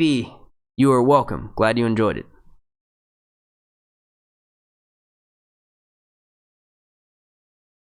Shout out to King McKay. What's up, bro? You're up late. Oh, man. This is nuts. All right, so we've been streaming for 2 hours and 52 minutes right now. I am going to answer one more question, and then I am out. And that question just popped up. What do you think will happen to Jorah? Short answer, Jorah will get killed. Long answer, Jorah will get his grayscale cured. He will make his way back to company with Daenerys, and he will likely sacrifice himself for the greater good. The greater good meaning Daenerys and the betterment of Daenerys. That was pretty much it. I want to thank you all so fucking much for watching. This has been a crazy stream. I think we got up to almost 600 people at one point. That's amazing. I've never had that many people watching me at all, even last season at the season finale. I think the most I got was like 300. So that's what's up. Stay tuned. Make sure, please, like this video, subscribe, leave a comment down below, and make sure you turn on your notifications for this channel so you can get notified as soon as I upload. I'm about to start working on a video that will be dropping tonight. I'm not going to go to sleep until I get it put up for you guys. If something happens where I upload it and I get a copyright strike, then that will make it not be uploaded. But like I said, just click and turn on your notifications for this. If you would like to be entered into my contest to win this, I'm not going to get it. I had the change there last time I pulled that shit out and knocked all the change over. Okay, if you would like to win a Daenerys Dark Horse figurine, all you have to do to enter that contest is like this video, comment down below, and then subscribe to me here on YouTube. And if you have Twitter and Instagram, hop on both of those and follow me. Once I hit 10,000 subscribers, I'm going to pick a winner, contact that person, and they will receive the prize. The like goal will be, I don't know, what it already is at, which is fucking amazing. Please make sure you subscribe to my channel.